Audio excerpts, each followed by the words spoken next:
What's up, everyone? This is VGBees episode 99. Oh my gosh, this snuck up on us big time. 99 episodes of this bullshit. I can't believe you're listening to this, but thank you for being here. I'm one of your hosts, John Ward. With me is my favorite co-host, Lotus. Yay, I'm back from space. Back from now space. Now Niki's dodging me, went right back to space as soon as I landed, as soon as I splashed down. Spaceships in the night, you two. Just coming and going. Niki's up there. They found a third version of Outlook. Mr. President. Yeah, Mr. President, we found a third Outlook. It should be like a simulation scene in the thing. It should be. Within 1 week, every single computer will be Outlook. Every single one. Every single fucking one. You just did a whole lot of stuff. Welcome did back. My tour. Yeah. That's so exciting. You saw some baseball, which I think is great. I saw some baseball. I saw some hockey. A hair past freckle ago got back from the convention where I bought these monkeys. Which are hard to grab in one hand, but that's okay. That's okay. You gotta get the video to see the monkeys. So go to youtube.com/@VGBees. You can watch a video version of the show. They're really worth seeing. So one's a cute, sleepy looking monkey, and one is an alien who is green, like a ripe banana. Oh, and they can do this. Wait.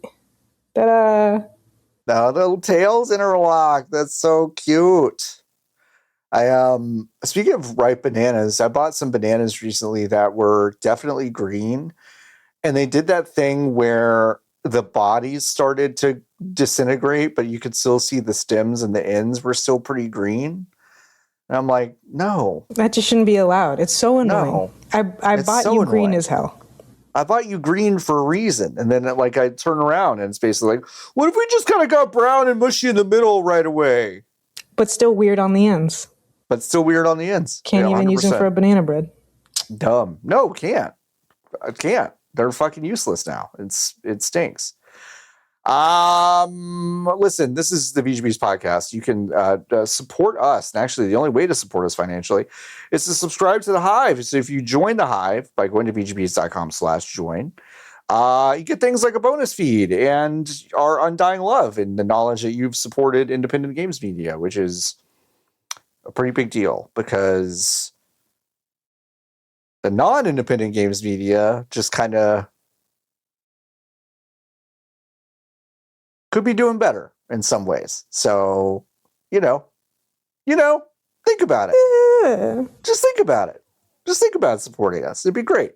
That's once again, VGBees.com/join Lotus. We're going to start. I mean, listen, it's tangentially related to video games, but I love a good lawsuit.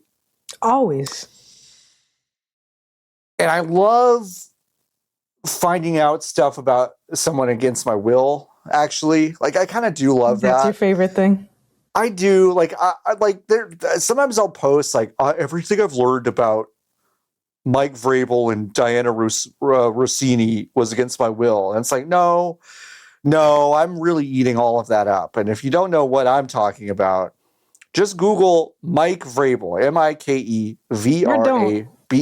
Or don't, if you don't want to know.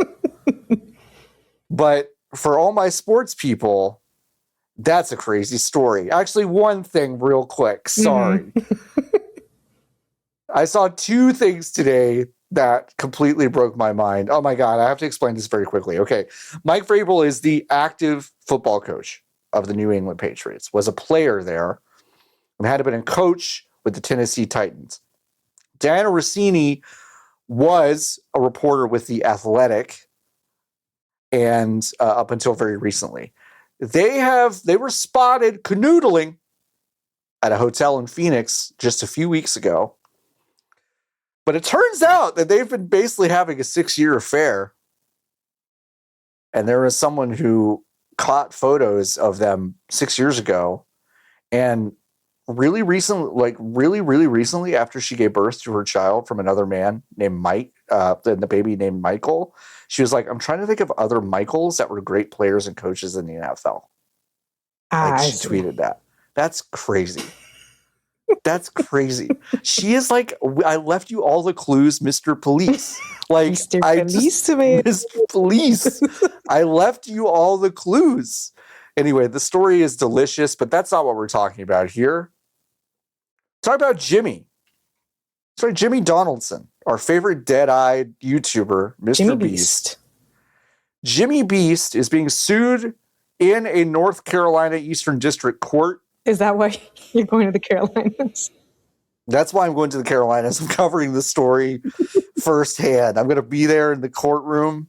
A former employee named Lorraine Mavromatis alleged in a lawsuit that she was subject to a sexual harassment, was demoted when she complained, was forced to join a conference call while giving birth.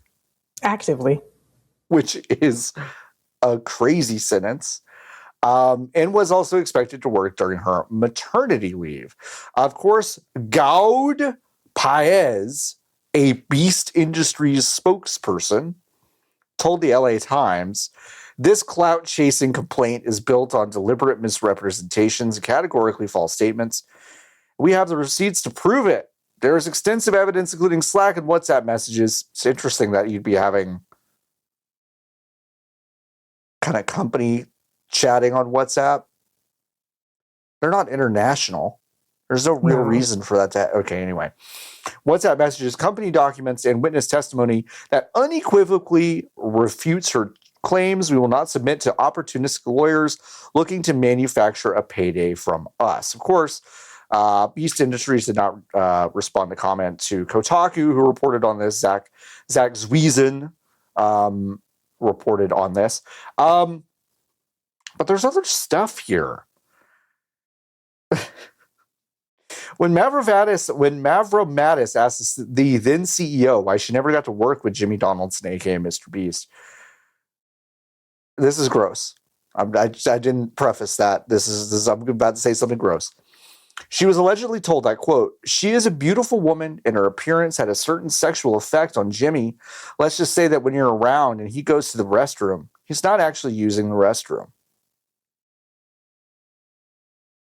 That was said by then CEO James Warren. Cannot stress this enough. No relación to me. Even though I do have James Warrens in my family. Girl, who doesn't? Girl, who doesn't? Who isn't somewhere down the line related some way to someone named James Warren? James Warren? I know. I just happen to be closer than some. But no relation.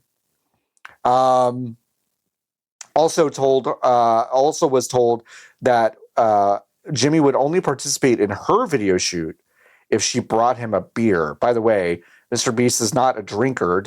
He did not drink that beer. Who wrote the company handbook, Lotus, for Beast Industries? Who do you think wrote it? Former Blizzard CEO Bobby Kotick.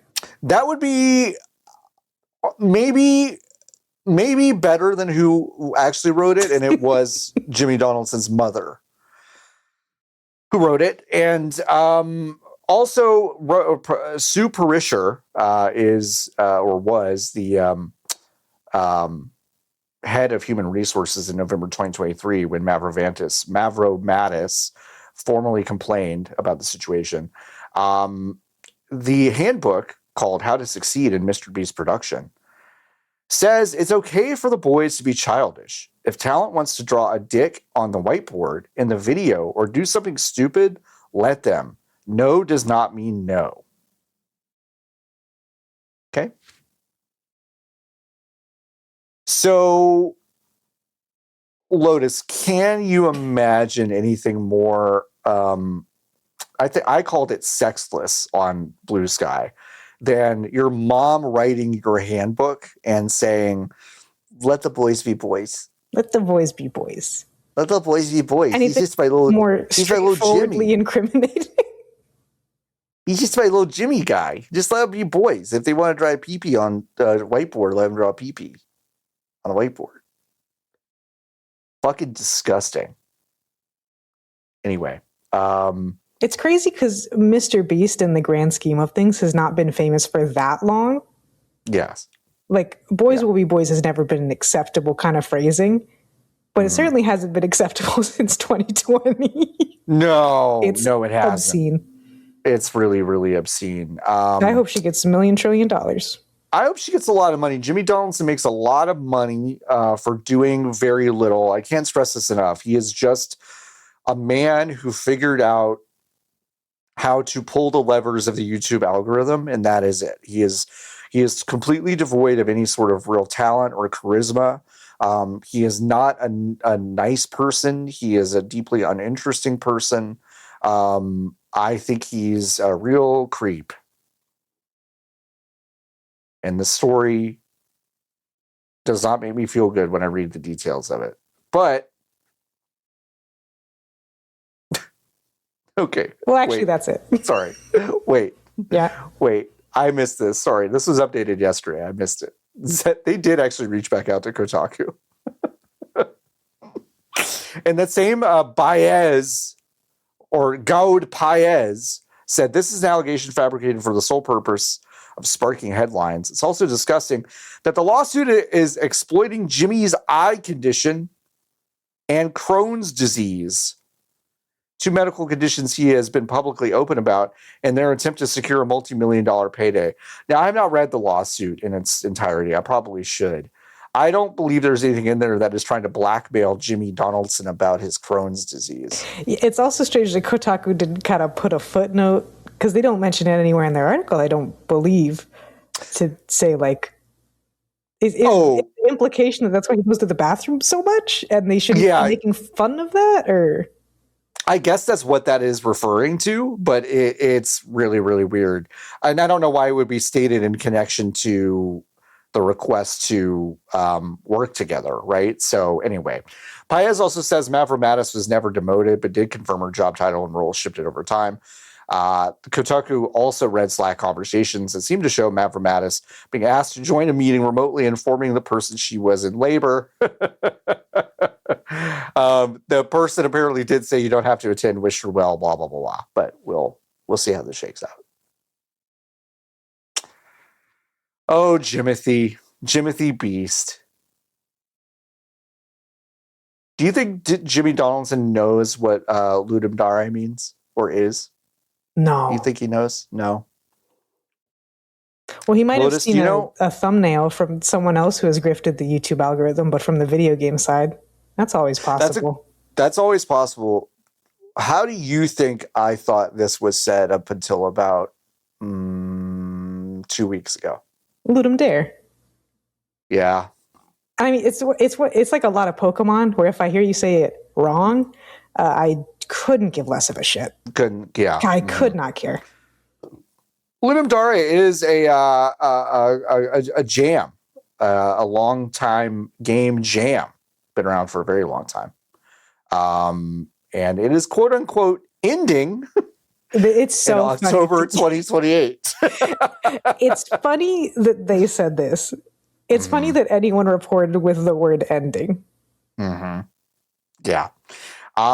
It's not really like that. They're having 6 more events that they have like scheduled basically. So they do 2 every year. And so it's going to be 3 more years of this, but they're also not really right. There's also 1 more after that for fun. As a kind of an after that. And then it's also like, I'm not actually saying that I'll never do it again, but I'm not going to schedule them anymore because it's a lot. And I would like someone else to figure out a good way to do this, especially because it is very stressful and I don't have a job. Yeah, Mike Kasperzak, and I'm probably not saying that at all right. It's probably Kaspergic. Those cool names with all the consonants are usually pronounced a really cool name. Cool way. I probably fucked it up real bad. But Mike said, take note, I've chosen my words very carefully. Last scheduled event. Knowing myself, it's likely the big 6-4 will become such a memorable event for me that I'm going to want 1 more. Maybe 2 little side smirky smiley, smirky. And Lotus, your note is this could be a share farewell tour situation. Yes. That's my favorite, like, kind of cultural reference point is the share farewell tour. And then she immediately did several more. Yeah. She'll be like on her deathbed, just going, if I could turn back time. Bring me the vocoder. I'll do it from here. Anyway, some people are mad about this, which is wild. Yeah. People on the internet get really mad about things that you do for free. Yeah. This guy has been running this game jam for free for 20 years. And he's struggling to find employment, and that's a big juggle when you're struggling to find employment and you don't really want to do it anymore. And so I think it's like totally okay to let something end, but not on the internet. That's not okay. Especially when it belongs to the community. The name belongs to the community. And he is in the wrong for asking people to not use the Ludum Dare jam name, because that's a different thing. Mm-hmm. And explicitly encourages people to figure out their own thing because they're also confident they can do it better. Yeah. And is giving 3 years to figure out such a thing. 3 years, 6 events, maybe 7, maybe 8. Definitely 7, maybe 8. Maybe 8. So 4 years probably of things happening. So yeah, people have a lot of time to figure this up.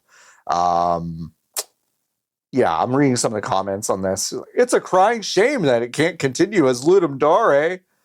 In my opinion, that's the main thing this jam has going for it. It's like, what are you talking about? What are you talking about? And also, never on this earth in my life have I ever had the thought, there's just not enough game jams. There's not enough fucking game jams. People want to get into a room and they want to make stuff quickly and just see what sticks, and then maybe something cool will come out of it. And no one does that except for Ludum Dare. No one does it. Anyway, wild. Can't believe people are mad about this, but that's so many game jams over a 20 plus year period. They're on 59, I think. Yeah, I think that would make this 59. It's fucking crazy. That is absolutely ridiculous. But yeah, 2029 April will basically be the last actually scheduled event. So unless. Speaking of game jam games, a lot of people like to jam on the Playdate tools and put little games up there, but you know what you can't do anymore? Sometimes. Can't put a game up that has it. Well, kind of, yeah. No, hey, you know what, Lotus? You're right. The amount of asterisks on this story is there are a lot of asterisks on this story. Yeah. Of course, we all know the third season of Panic's Playdate is coming soon. But is it Cabell? Do you think it's Cabell Sasser? Cabel? I almost said Cable Sasser, but Cable Sasser there's no way it's Cable Sasser. I think Cable Sasser is a Star Wars name that they made up. But many names are Star Wars names. That's true. I'm going to say Cabell Sasser. He's a Panic co-founder who said, quote, Playdate catalog has historically required AI use to be disclosed by the developer for any game submissions. That part has never changed. But as of this month, the Playdate catalog storefront now prohibits AI-generated art, music, and writing from any third-party game submissions moving forward. Okay. We believe we're one of the first and possibly only digital storefronts to do this. Steam, Nintendo eShop, PlayStation Store, even Itch, etc. all permit this kind of... You're doing it in the YouTuber voice. etc. Is Panic the only storefront that does this? I'll permit the same kind of AI-generated work in their listings. We felt like this is an important step to take for both game quality and our community. Anyway, just a little quick note. Additionally, at this time, any games submitted to Playdate catalog that use AI for coding will be flagged as such with the scope of usage specifically disclosed by the developer and presented to the customer, so customers can choose if they want to avoid them. That means that you are still going to have AI games on the platform. Just to be clear. Yes. I'm also real sick of programming being like, oh, well, it's fine. Programming is not creative, so it's okay. Yeah, and I just want to talk to my engineer friends out there real quick. Okay. If you're sitting there and you're feeling like you're sitting there and you're going like, listen, guys, because I've got a little bit of inside track here. Listen, guys, toothpaste is a little bit out of the tube on the AI coding thing. All these places are kind of making us do it, integrate things with Claude Code and Gemini, Copilot, fucking Cursor, all this stuff, kind of making us do it. So it's like, I just wish y'all be cool. So listen, we're not really talking about the fucking the fucking like, oh, generate the same snippet of code that I've got to start every fucking thing with, or like, oh, don't forget to link this a part of the processing code or the script that has to be connected to everything. We're not talking about like automation. This is still saying that if you vibe code a fucking Playdate game, it'll still go up on the store. And they just go, well, I basically vibe coded it. But they won't even say that they vibe coded it. They'll just lie and say what they did and was AI assisted, but they won't explain it. I guarantee that's what's going to happen. No one's going to just say they vibe coded it. So if you're an engineer and you're feeling weird, just know you don't like it when people vibe code shit either. You're offended by it. You should be, because it's disgusting. And it doesn't work. It's called vibe coding. It doesn't work. Have you seen Blue Sky? The fun name that they came up with means that it doesn't work. It doesn't work. It doesn't work. Blue Sky was down for fucking a day, and I still can't upload a video to Blue Sky. I still cannot upload a video to Blue Sky. I've tried to do it 5 times this week, and I can't do it. Oh no! And that whole thing is fucking Blue Sky. I know, and that whole thing is fucking vibe coded. Yeah. So, like, listen. This asterisk just means that they're still allowing AI games. It's just they're just kind of, not with art, music, blah, blah, blah. Listen, I guess pick your battles or what the fuck ever, but Jesus Christ. People are going to lie anyways, and now you're just saying, like, now you have to lie because we'll put a flag on your page. So if you're thinking of lying, really be sure to lie. Really be sure to lie. Just lie. This shit is so embarrassing, bro. It is pretty embarrassing. I mean, it's pretty embarrassing. This has to come from developers, don't you think? That are probably sitting in.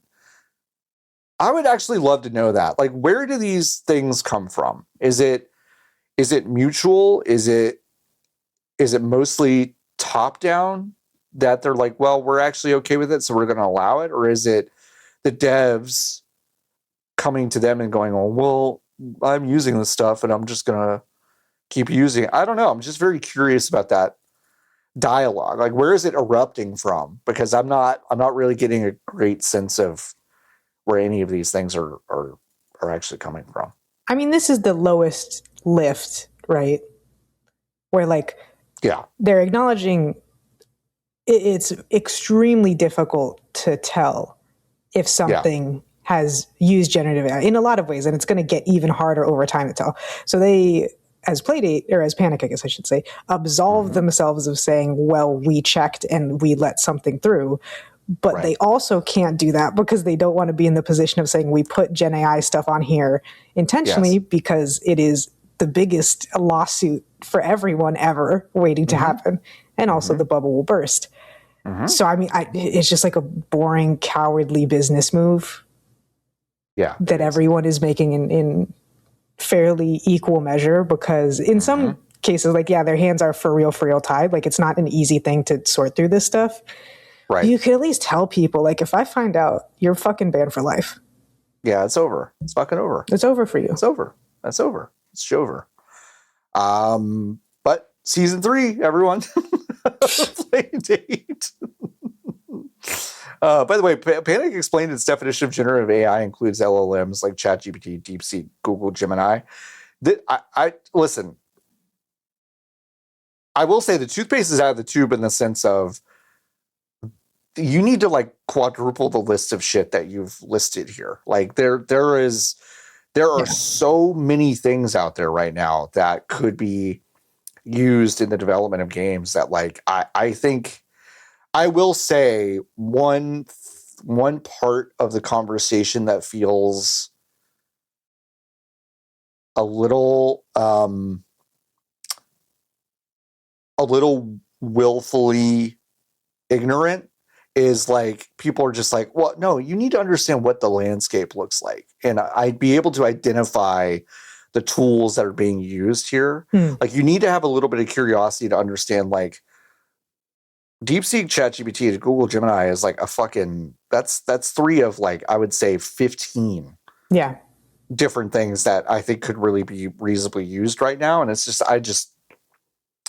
I know that some of the LLMs, especially ChatGPT and Anthropic stuff, gets shared across multiple platforms, but I don't know. I worry that people don't even have the ammunition in the kit to, like, really deal with the problem when they're not actually seeing all the different options that are out there. Anyway, that's just spoken from someone who has to fucking see it all the time, every day.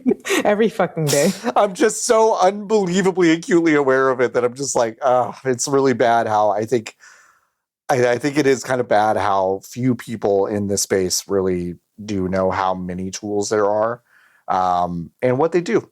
And I think that would probably help. We talked about the story, or I talked about the story very briefly in a bonus episode called Honey Drop. I do one of those every week now, thereabouts. But I'm glad we're talking about it again, because I don't know, it got weirder the longer I thought about it. The BAFTA Game Awards pulled a trailer for a game called The Quiet Things, due to themes that might be a trigger for some. And it's a semi-autobiographical coming-of-age game that involves PTSD, self-harm, suicide, depression, some abuse, those things. The developer Alex Jones actually said they got a call 24 hours before the BAFTA Game Awards, and said, "Hey, we're going to pull your trailer." And there was not enough time to put the appropriate warnings in place for the audience, says the BAFTAs. Now, this is the same BAFTAs, once again, that did not, that mic'd up a person with Tourette's, told them that they would edit out the parts of the broadcast where they might be heard cursing, and did no such thing when that person was yelling slurs at Michael B. Jordan and Delroy Lindo. And they also never apologized to Delroy Lindo and Michael B. Jordan. So it's like, so what are we doing? So what are we doing?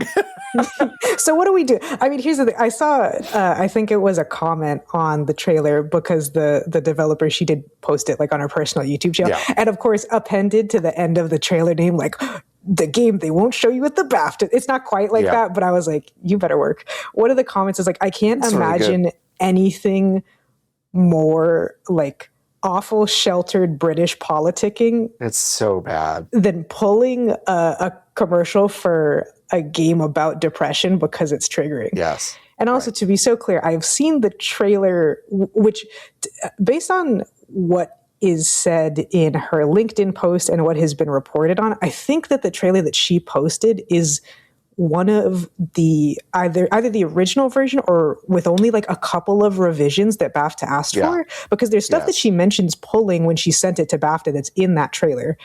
Sure. And the quickest way to describe the trailer is that it's what you would imagine as a trailer for, like, Gone Home or Dear Esther, where it is just kind of still scenes of a kind of depressing old looking house and looking at stuff, and then in the background voiceover. There's like voice acted, presumably, like, flashback cutscenes. Yep. Nothing explicit is ever said. Nothing explicit is ever done.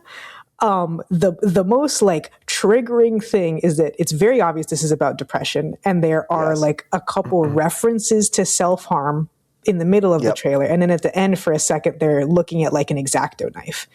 And it's like, you can put the pieces together to know that means, like, self-harm, like cutting your wrists or whatever. Sure. Right. but it got pulled for this. Mm-hmm. Yeah. By the way, First Light, a James Bond game where like stuff is blowing up and James Bond's like, I'm gonna from the makers of Hitman, did have a big trailer of this thing. So there were routinely small snippets, and granted, like not particularly violent ones, but for Expedition 33, which swept everything it was in. Yep. Whatever the most recent Warhammer 40k game is, I'm sorry to the Warhammer 40k people, I will never remember what any game is called. I just know it's Warhammer 40k, and then what the game kind of is. I think there was a couple for like Helldivers 2. Yeah. And that's all fine.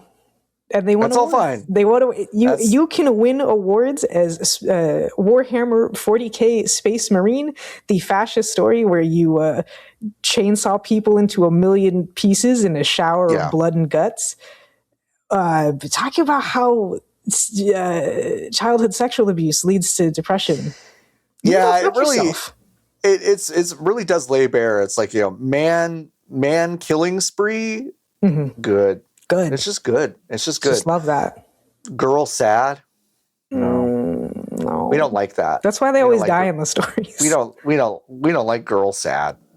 We don't like girl. It's also like, it's so embarrassing for this to be the BAFTAs because they're kind of supposed to be the lofty, Yeah, they're supposed to be film art forward. Sure. And they're like, no, that's too much. But you will have a white woman sing Teki Dane live. Which is that's a combination of the two most British things I can think of. I know. Pulling something that talks about mental health and crises while you pretend to care, and then having a white woman sing a Japanese song. Yeah.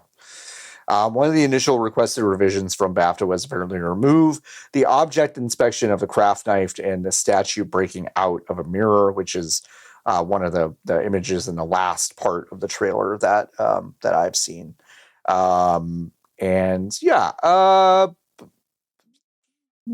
Goofy, real goofy. Why? I don't know how we've gotten here. No.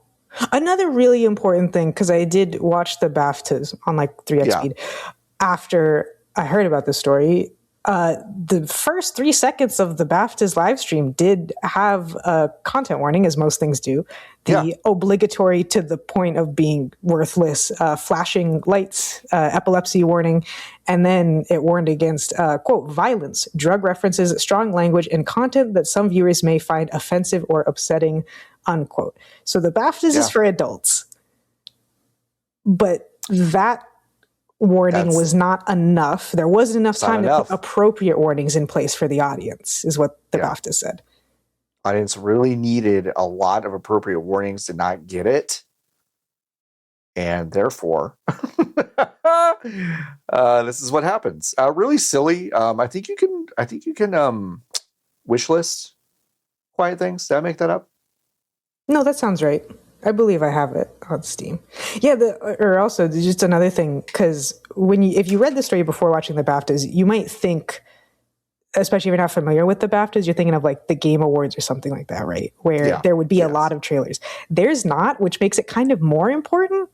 There were 2 trailers, and one of them was Mixtape, Annapurna's next game. Yeah. Yes.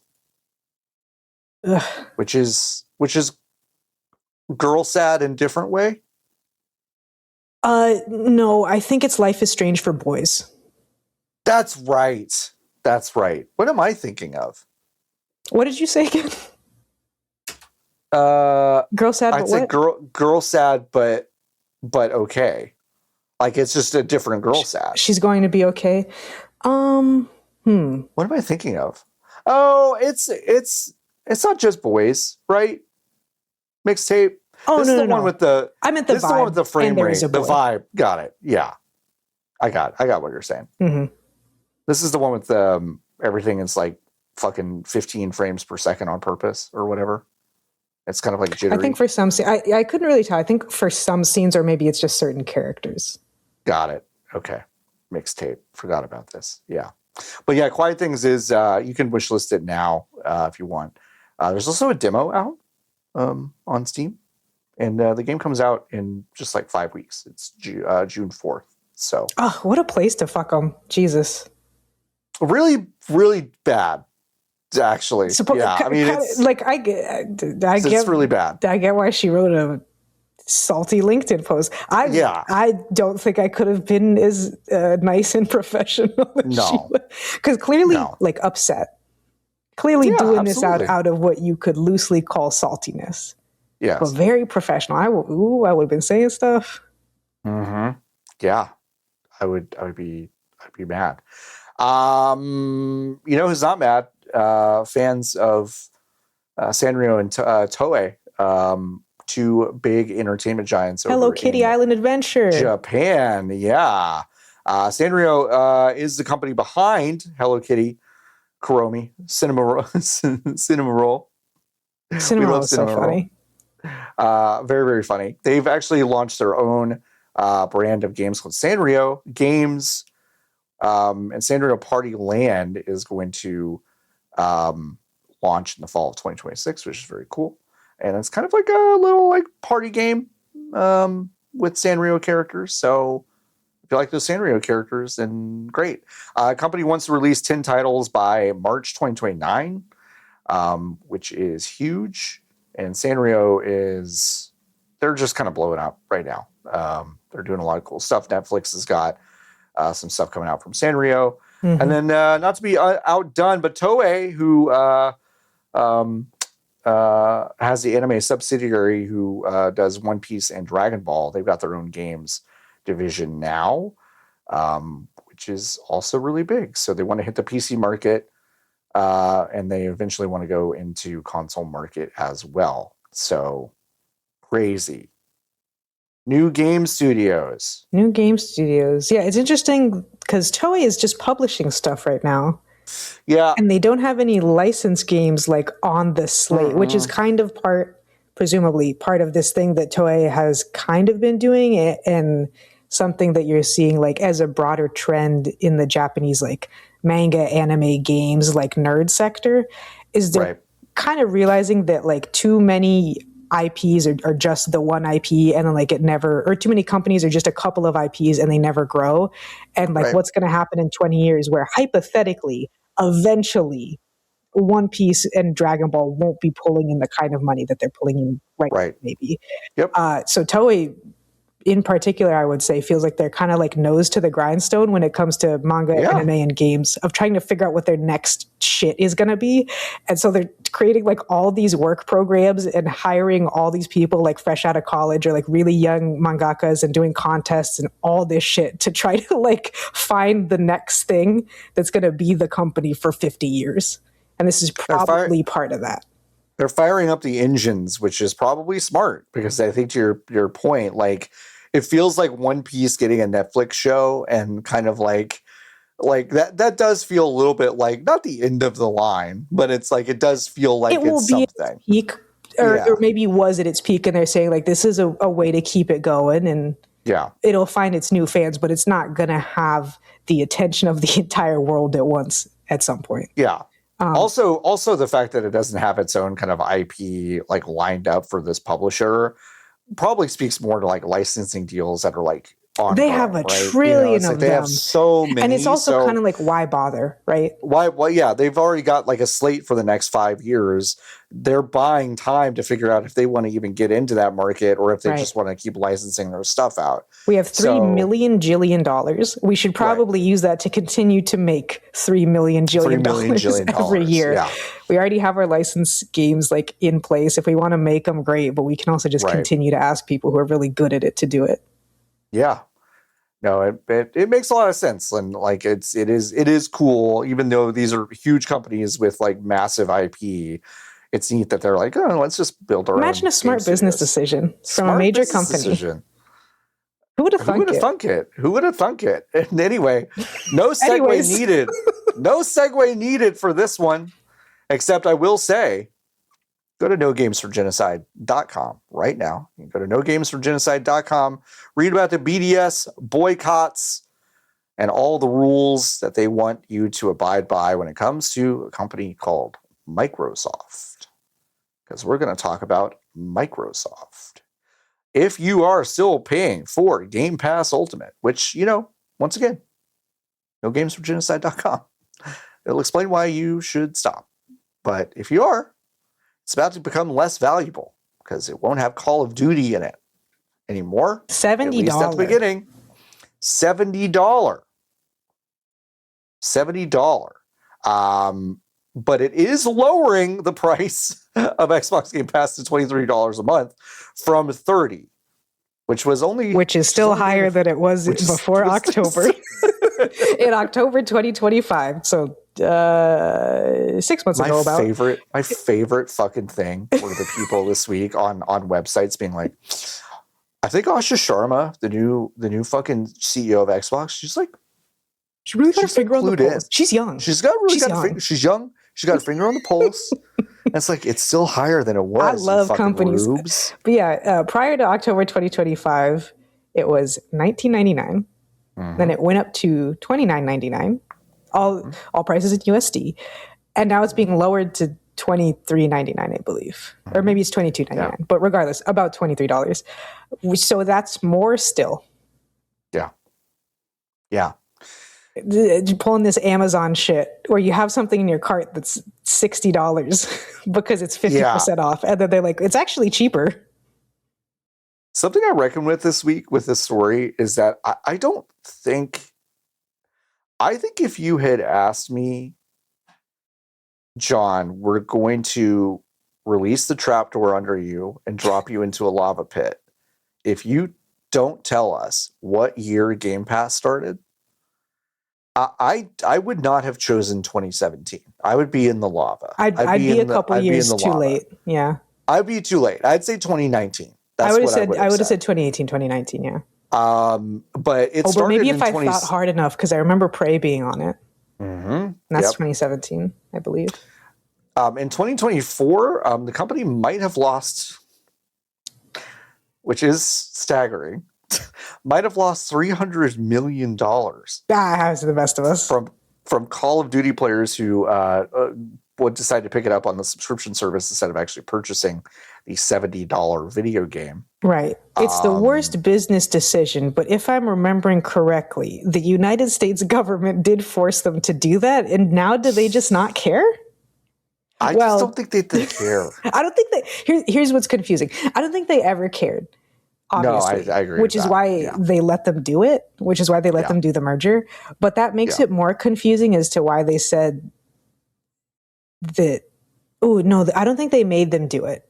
I believe Microsoft said, we'll have it on Game Pass so anyone can play it, and it'll also be on the other platforms. I think that was a part of sweetening the deal. That was part of the deal that they had to kind of say. Yeah. Yeah. Yeah, but whatever. It's fine. Whatever. Asha Sharma also wrote a memo to staff. Oh, brother. This fucking thing. Quote, players are frustrated. New feature drops on console have been less frequent. Our presence on PC isn't strong enough. Pricing is need to stop doing the YouTuber voice. Everything's a question. John is reading like 20% faster than he usually does. And it's a question. That's your co-pilot. That's ChatGPT. That's what he sounds like. Why am I doing that? Players are frustrated. That's why I needed new feature drops on console have been less frequent. Our presence on PC isn't strong enough. Pricing is getting harder for people to keep up with. And core experiences like search, discovery, social, and personalization still feel too fragmented. Developers and publishers are asking for more, too. Better tools, better insights, and a platform that helps them grow faster. Our new North Star. This is my favorite part. This is really good. This is my favorite part. Our new North Star will be daily active players. That's not good. It's not good, and it's also weird that that's new. Yeah. Just from the idea that for people who don't know, because the industry is in death spiral, the games industry's preferred metric for, I would say, at least the last 5 years has been daily active users, which is why live service games were allegedly going to become the thing, is because more daily active users means that a game's alive, not a dead game on launch. Dead game. The player count on launch. Because then that means that more people will buy stuff from the free-to-play games, and they will buy more than they would pay for a full-price game in the little store, but they have to be daily active users. They have to be engaged. It's all about engagement. So the idea that Xbox did not see that as their North Star prior to this is so weird. Ooh, you just did like a time jump on your webcam for me. That was scary. Oh, that was weird. Sorry, I didn't see it, but it might be me only. I hope it's in the video, but that's okay. I hope it's in the video too. They are also about to launch a new, and this is just like the intersection of my favorite things. Mm-hmm. They're about to launch a brand new limited edition, starter edition for Xbox Game Pass that's just bundled with Discord Nitro. So he's just boycotting the world, folks. Y'all don't pay for Discord Nitro, please. Don't pay for Discord Nitro. Use your emotes, like whatever, but don't. Think of all the Kit Kats you could buy with that. Don't. I'm going to read you. I'm going to read you a social media post from Asha Sharma. Okay. Now you should do the ChatGPT voice. For years, Xbox and Discord have worked together to make it easier for players to connect, chat, and play across devices. We're teaming up again as we continue to make Game Pass more flexible for our players. Some of you might start to see some code in the wild, and we will share more details with all of you soon. Thanks, Asha Sharma. We really appreciate it. Is Asha Sharma actually turning the corner for Xbox? Asha Sharma is actually the North Star that's leading us to the promised land. Asha Sharma is the light in the way. Please follow her. Do not question her. Is Asha Sharma actually the next daimyo? With the strength of 10,000 samurai? Is Asha Sharma an Oni?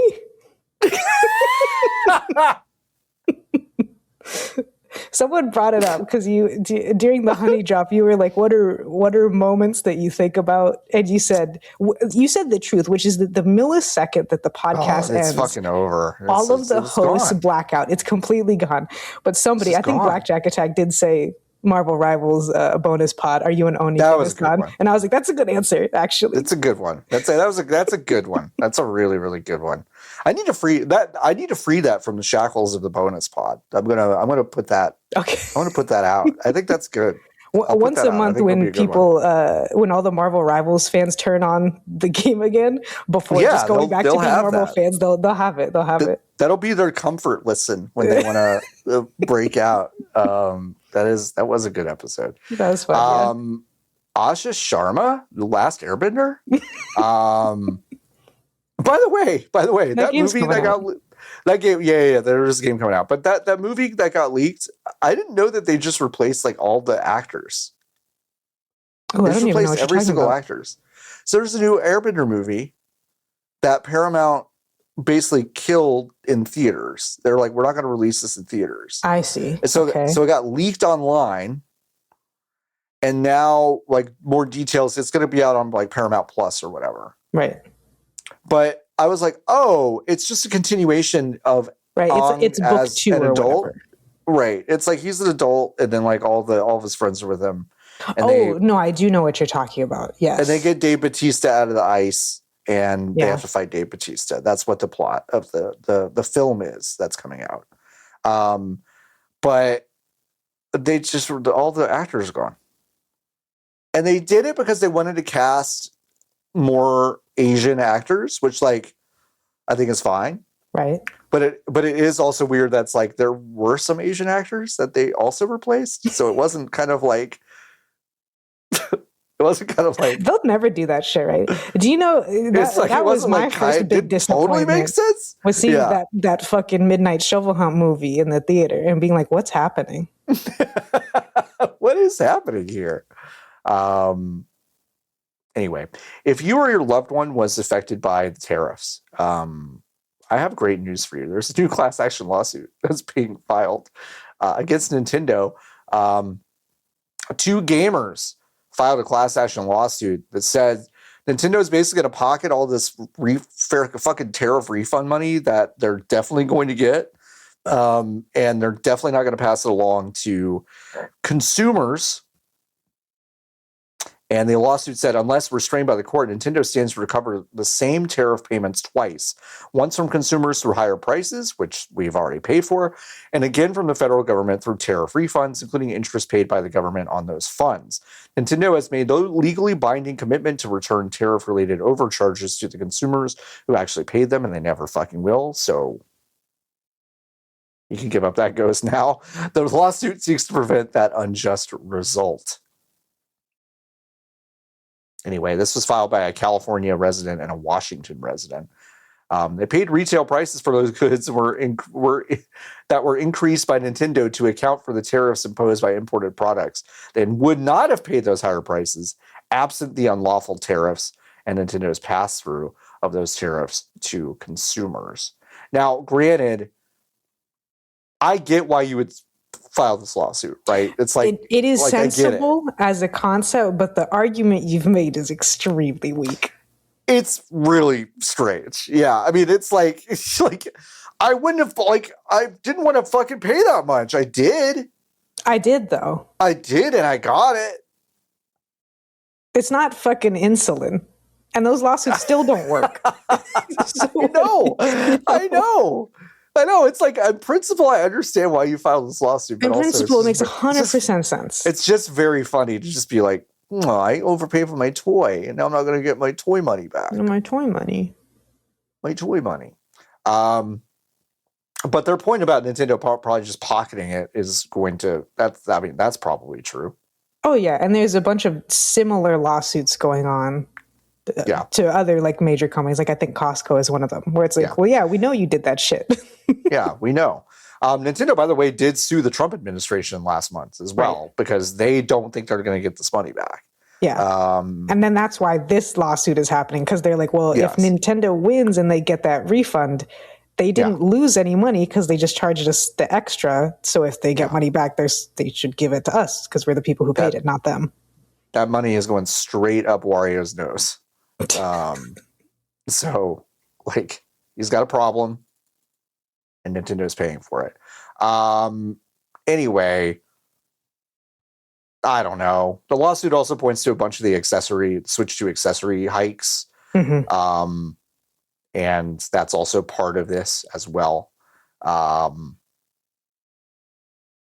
the fucking tariffs were shot down by the Supreme Court, and then Trump was just like, I'm going to do it. I'm going to do 10% more anyway. I just do it anyways, though. I was just going to do it anyway, because nothing matters. No. Like, absolutely nothing matters. None of this matters. You're not going to win. None of it matters. And they say we're too cynical.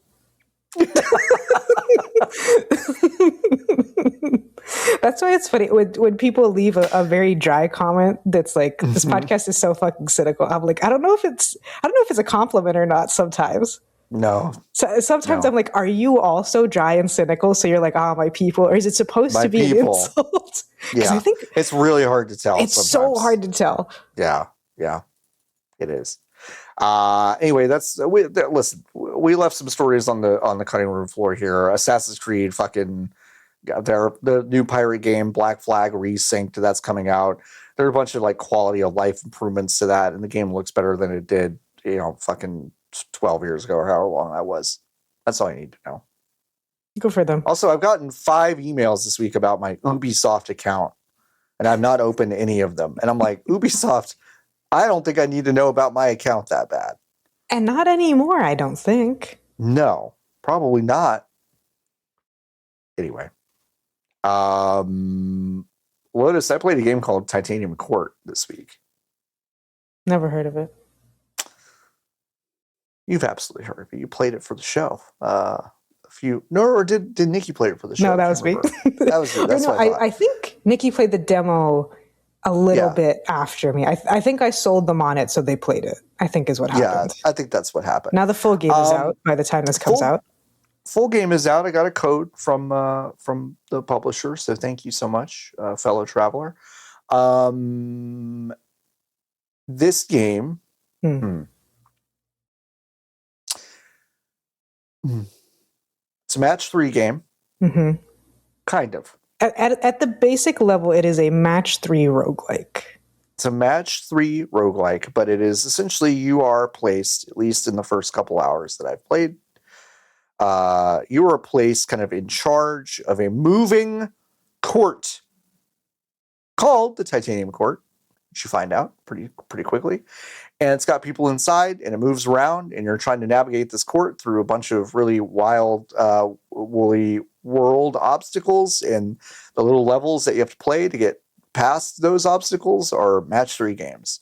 And at the end of the match 3 game, you basically have a little phase where you decide who to send out of your court. And if you're surrounded by enemies, you'll probably need to get some soldiers out, and they'll defend and also like destroy other stuff.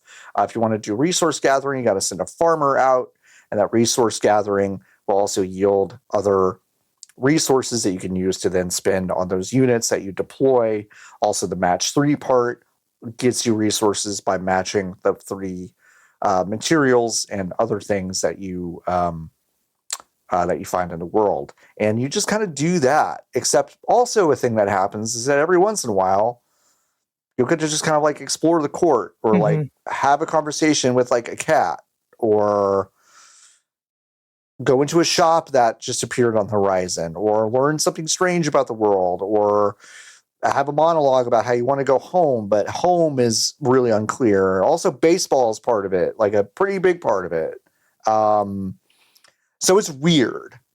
I really like it so far. It's just got a really confident, very, very low color palette, pixel art style. The visuals are great. Visuals are really great. It's super expressive without a whole lot of detail. The music, which is, I mean, it's all kind of an earworm, and you hear it a lot during each phase and during like little interstitials, but it's really, really, really well made, and it's really, really, really, it's just clever, good music. I want to make a comparison, but it's a little bit clumsy, and I think I only mean it in the sense of vibes. Like, I have not cooled on Balatro. I still really love Balatro a lot, but I do acknowledge more now than I used to that it's got hooks in it that I think are unflavorful for a certain group of people, and I acknowledge that, and I get why it's not like everyone's favorite, but in the sense of having this really, really, really slick sense of, okay, music hooks that kind of repeat and are really, really good, and also this kind of roguelike pace and loop. There's something fairly intoxicating about it, which I really, really like.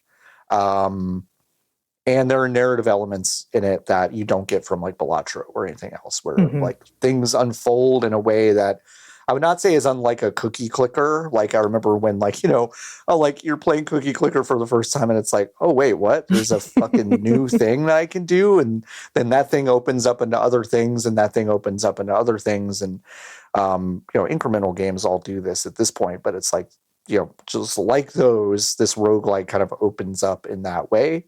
And in ways that like you don't expect. You're going through levels with different classes basically, and trying to vanquish these beasts, and then some stuff happens at the end of those sequences, and I won't spoil those things, but there is a big loop, and there is stuff that you unlock, and there is new content that you're finding kind of all the time, either kind of guided or completely by accident, and it's a really fun combination of those things. So I like Titanium Court a lot. Definitely into it. I had planned on playing both that and Pragmata this week, and I ended up just playing a lot of Titanium Court. Is that what? Earlier in the week, the document had Pragmata, and then it mysteriously disappeared. Yeah, I was like, I could get both. And then yesterday I sat down to play stuff, and I was like, yeah, I'm going to get both. I'm going to play a couple hours of both. And then it was just a lot of Titanium Court, and then I didn't do anything else. So, that got its hooks in me pretty good. And unfortunately, I am the anti-hook that you speak of. Yeah, no, which I think is fine. I deeply respect on so many levels. Right. And I think I said this when I was talking about the demo, but like, there's a lot I like about it. I feel bad playing it. Because unfortunately, that's just my relationship with roguelikes now. There's occasionally one will break through. I still love Risk of Rain 2. I still love Loop Hero. Loop Hero is a problem, but I like it enough that I can go through. And Titanium Court is one where I'm like, maybe at some point I'll kind of have the impetus for it, and then I'll have a great, disgusting time for a week, and then I'll put it down for a long time. But it is what it is. It has a lot more substance outside of the hooks, which is what's really appealing. Yeah, it's got good writing, like fun characters, and I would say a very like a playful but really unobnoxious relationship with like the tooltips of like, we are kind of we're kind of, you know, we are acknowledging this is a video game, but it is in a very it's in a way that balances those things cleverly. It's still kind of existing within the narrative and also breaking the fourth wall, which I think is fun. So I just think this is really a really clever game. And I like what I've played a lot. So it's out now. You can go get it. I'm playing it on Steam, and it works on Steam Deck, and yeah, you can ruin your life with a new roguelike. So if you're tired of Slay the Spire or if you're tired of being alive and thinking, if you're just kind of put your mouth right on those hooks. Put them right there. And Lotus, you played something called Little Craft Fest 2026, and I mean, you attended something. Just a few hours ago. I mean, I did quite a few things while I was gone. I don't know if any of them are particularly. That's fair. Of note, maybe we should save the hockey talk for when Niki comes back, because I had a very good time seeing the Boston Fleet play the Montreal Victoire for the PWHL at TD Garden, which is where the Boston Bruins, which is the NHL, the men's hockey team, and the Boston Celtics, which are the NBA team, both play. That was great. The energy was great. There was no merchandise that you could purchase for the Boston Fleet. There were Lotus, I'm reeling. Give me that basketball team one more time. Oh, the Boston Celtics. Whoa! Wow. Yeah, it is the Celtics, but I really like that you called them the Celtics. People still say Celtics sometimes, so I'm like, I don't know. Do they really? Yeah. Wow, that's crazy. Okay, anyway, no one outside Boston does that. Okay. I don't feel like that also might be a niche thing. I'm not super sure. That's really funny. Anyway, sorry, go ahead. I was just like, oh man, Celtics. I haven't heard that name in years. Anyway. You could buy like 3 jerseys and maybe a hat inside of TD Garden while the hockey game was going on. The millisecond the hockey game ended, all of those stores closed. And naturally, now here's the thing that's so important. TD Garden is also Boston North Station. It is, I guess it's not technically connected, but it's basically a fucking train station also. Sure. Yeah. And so kind of famously, the front section of that train station has a pub, and then it has a pro shop for all of the sports teams, except for I should say the sports teams that play there. So naturally, you would think that they would perhaps dedicate a section to it. Naturally, when everybody left the game after it was over and the Boston Fleet lost, they went to the pro shop and then did a long loop as they realized there was nothing, literally 0 pieces of Boston Fleet merchandise. They had a small handful of, I believe, purple hoodies that were general PWHL. Okay. I don't even think they said like the exclusive slogan, which is like, if you attend a PWHL event in person, there's a shirt you can get that says everyone watches women's sports. And like, that's cute. I don't even think it was that one. I think it just said PWHL. I think so. I should have taken a picture of it, but yeah, that was crazy. We could discuss it again when Niki gets here. fucking incredible. That's really good. While I was in Boston, I took a long detour to see the Woo Sox, which are Boston's AAA team. I got to see Peyton Tolley, which is fun. He's a star pitcher for the Red Sox organization. Now he's in the big leagues. So I've seen the Red Sox. I've seen the Woo Sox. I've seen the Portland Sea Dogs. I just got that single A and high A left. Oof. Then I'll have them collected. Exciting. Yeah. I saw the Hooks, which are Corpus Christi's team, but I've seen them before. But it was nice. Go to Whataburger Field. They built a new bridge. Whataburger Field. If for any reason you're ever in Corpus Christi, Texas, don't use navigation downtown. After we built the new bridge, Google Maps has not updated. So it thinks that the entirety of downtown, that like any portion of downtown, so like Ocean Drive, which is a main road, and also the highway, SPID, that connects to the bridge is still on all of its detours. And also that some of the exits are closed. And I need you to keep in mind, John, there was previously a bridge, and that bridge is in a slightly different location than the new bridge because they were building them at the same time. So it will just take you in circles. Thankfully, the signage is like not terrible, but at a certain point, I went over the bridge once on accident, and I was like looking at my passengers, and I was like, if I ever look at this navigation again, I need you to stop me. I need to just use common sense. Yeah. But normally getting to a ballpark is the worst thing you could do in your life. So I was like, navigation would be sensible, but no. Yeah. Yeah, ballparks are weird black holes. Like once you get near them, it's like, how do I get anywhere? How do I There's get never anywhere? enough signs. Yeah. Yeah. Globe Life is really actually not bad. It's actually one of the best ones where there is just like, there's the ballpark, and then one of the side streets is like, here is the biggest parking lot that we have. That's it. And it's pretty good. It's pretty good. And there's a little bridge, and it's nice. Hell to get out. Hell to get out. Yeah. But Globe Life is like pretty good. I still wish they had not built a fuck ass ballpark that closes. Like I don't know why I feel like that's so perverted, but it really is. To have a ballpark that closes. It's not good. It's like I like on days where I went to 2 baseball games last season. And one, it was 38 degrees outside. And one, it was like 90 degrees. Uh-huh. And genuinely, I was kind of like, well, that's kind of nice that the fucking roof is closed, huh? But then you figure out that the roof is closed even when it's like 70. Yes.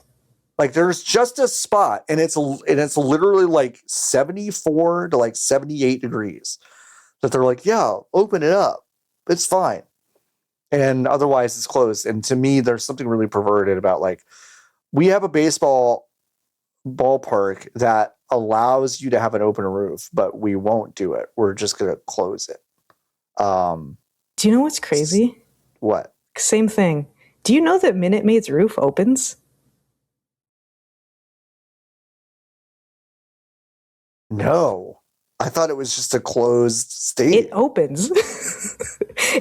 I'm sorry, it's called Daikin Park. Now, this is where the Houston Astros play. Yeah, right. The roof opens and closes. Number one, you're in Houston. We get hit by 4 hurricanes a year. A year, yeah. Like, from the middle of April to the end of September, it is a torrential downpour like once a week. Yes. So that's strange.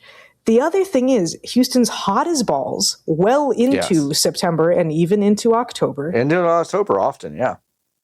Yeah, one time we were there, it was open when we got there, then they closed it over the course of the game, and I was like, so why does it open? I don't understand. There's also, don't go to Daikin Park. Yeah. I don't care what all these damn influencers are going to tell you. It is an unpleasant park to watch a baseball game in. A concert, maybe that's different. But it kind of sucks. Yeah. Globe Life, I'm real. You got to come up. We'll go to a Ranger game. We'll go to a Ranger game. But like Globe Life is it's odd. There are some cool things about it, but there are some confounding things too. It feels It feels wrong. There's something wrong about There's it. Something There's wrong. something wrong about it. There's bodies buried beneath the foundation. Because the ballpark in Arlington, which is right next door, which is now called Choctaw Field, I think is what it's called. It's still there, and it's still one of those kind of old-timey ballparks where like it is just open. There's nothing that is really enclosed. It's just layers of stuff that then converges into a bowl. And so like a jewel box park, I think is what they call it. Yeah. Those are nice. You're never really not outside, which like fucking feels like baseball to me. It rules. I don't know why but it's like football. I don't really give a fuck if it's inside or outside. All you weather perverts, I really don't care. It's like, it's fine. Like whatever. But baseball, for some reason, I'm just like, no. I like the outside. Baseball need outside. Baseball need outside, baseball need hot dog. Baseball need outside and hot dog. Yeah. I don't need a sombrero full of nachos. I need a hot dog. No, the novelty things have gone too far. I'm so tired. Foods. I'm so tired. I want big pretzel. Here's what needs hot dog. Big hot pretzel, dog. Chicken wing, some vegan options, just because you got to have those. Big soda, beer, margarita. Not shit fucking else. Not shit fucking else. I got really mad because I got a michelada at Globe Life. Okay. Had a shrimp cocktail in it. Okay. Did you know that when you ordered it? Just add it. Okay. I did. How much do you think it cost? $42. 58. Jesus Christ! I thought it was going high. $58. Shrimp cocktail michelada. Well, the MLB doesn't have a lot of money. Big michelada. I will say big michelada, but it was not like. But at the end of the day, it was not a fuck me up michelada. It was like a. Michis are made of beer, the second cheapest liquid on earth. Yeah. Yep.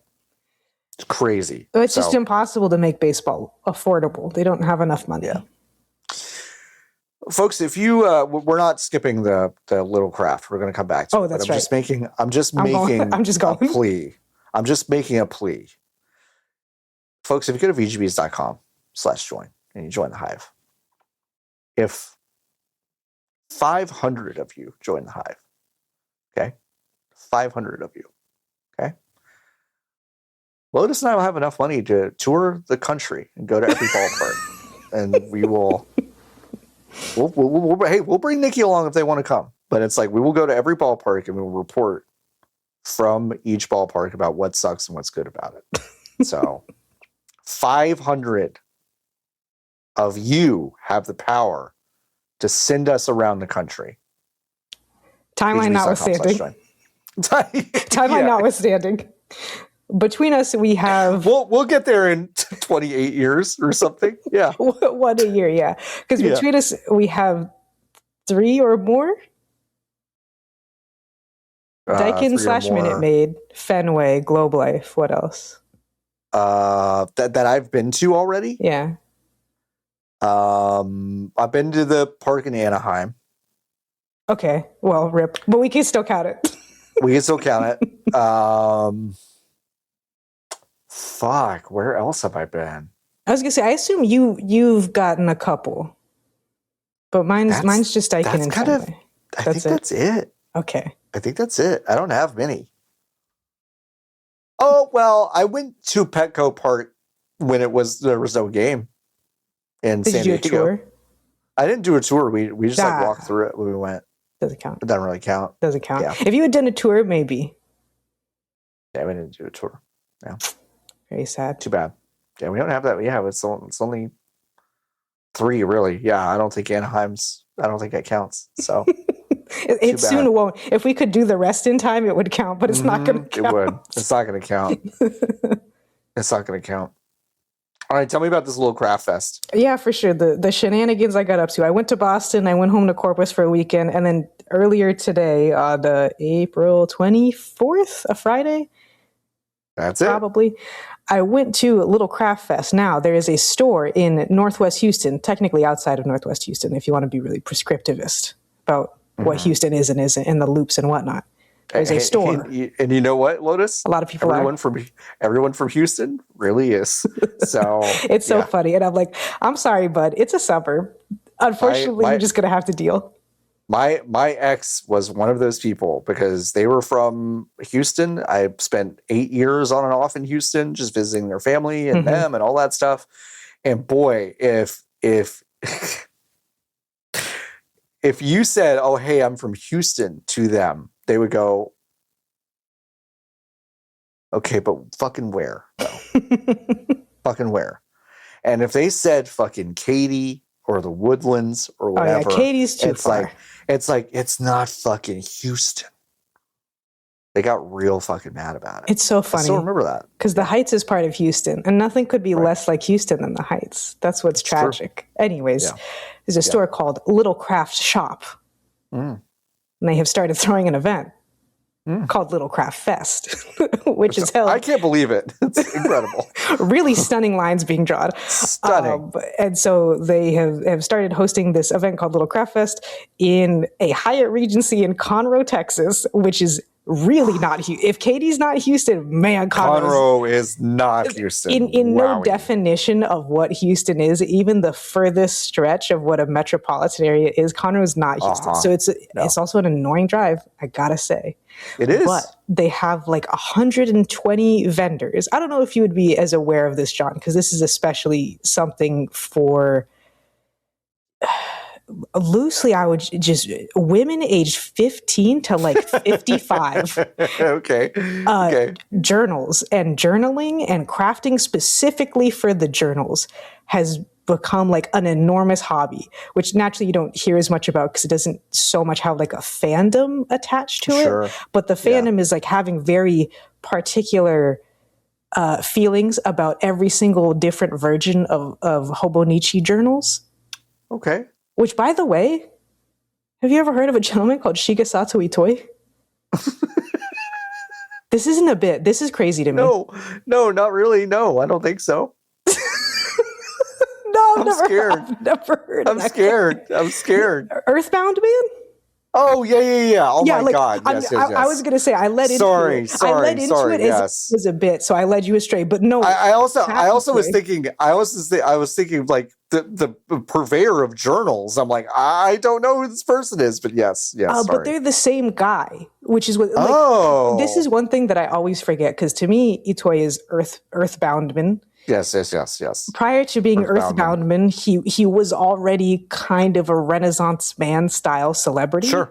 And one of those things happens to involve stationery. So mysteriously, my friends would be like watching vlogs and stuff about these special Hobonichi Techo covers. So it's you have your journal and then you like wrap a cover around it like a hardcover book kind of to protect it. Yep. And a lot of them were Earthbound themed. And I was like, I was like, I don't. What's the connection? I was like, it's definitely not 2's anniversary. It's not Earthbound's anniversary. It's definitely not Mother 3's anniversary. Nope. Even if it was like around the same time, it wouldn't be like 20, 25, 30. You know, like it's not these years. And I was like, what's going on? And it's like, oh, it's because Shigesato Itoi fucking made this shit. It's so strange and funny. But yeah, all this stuff really about wild.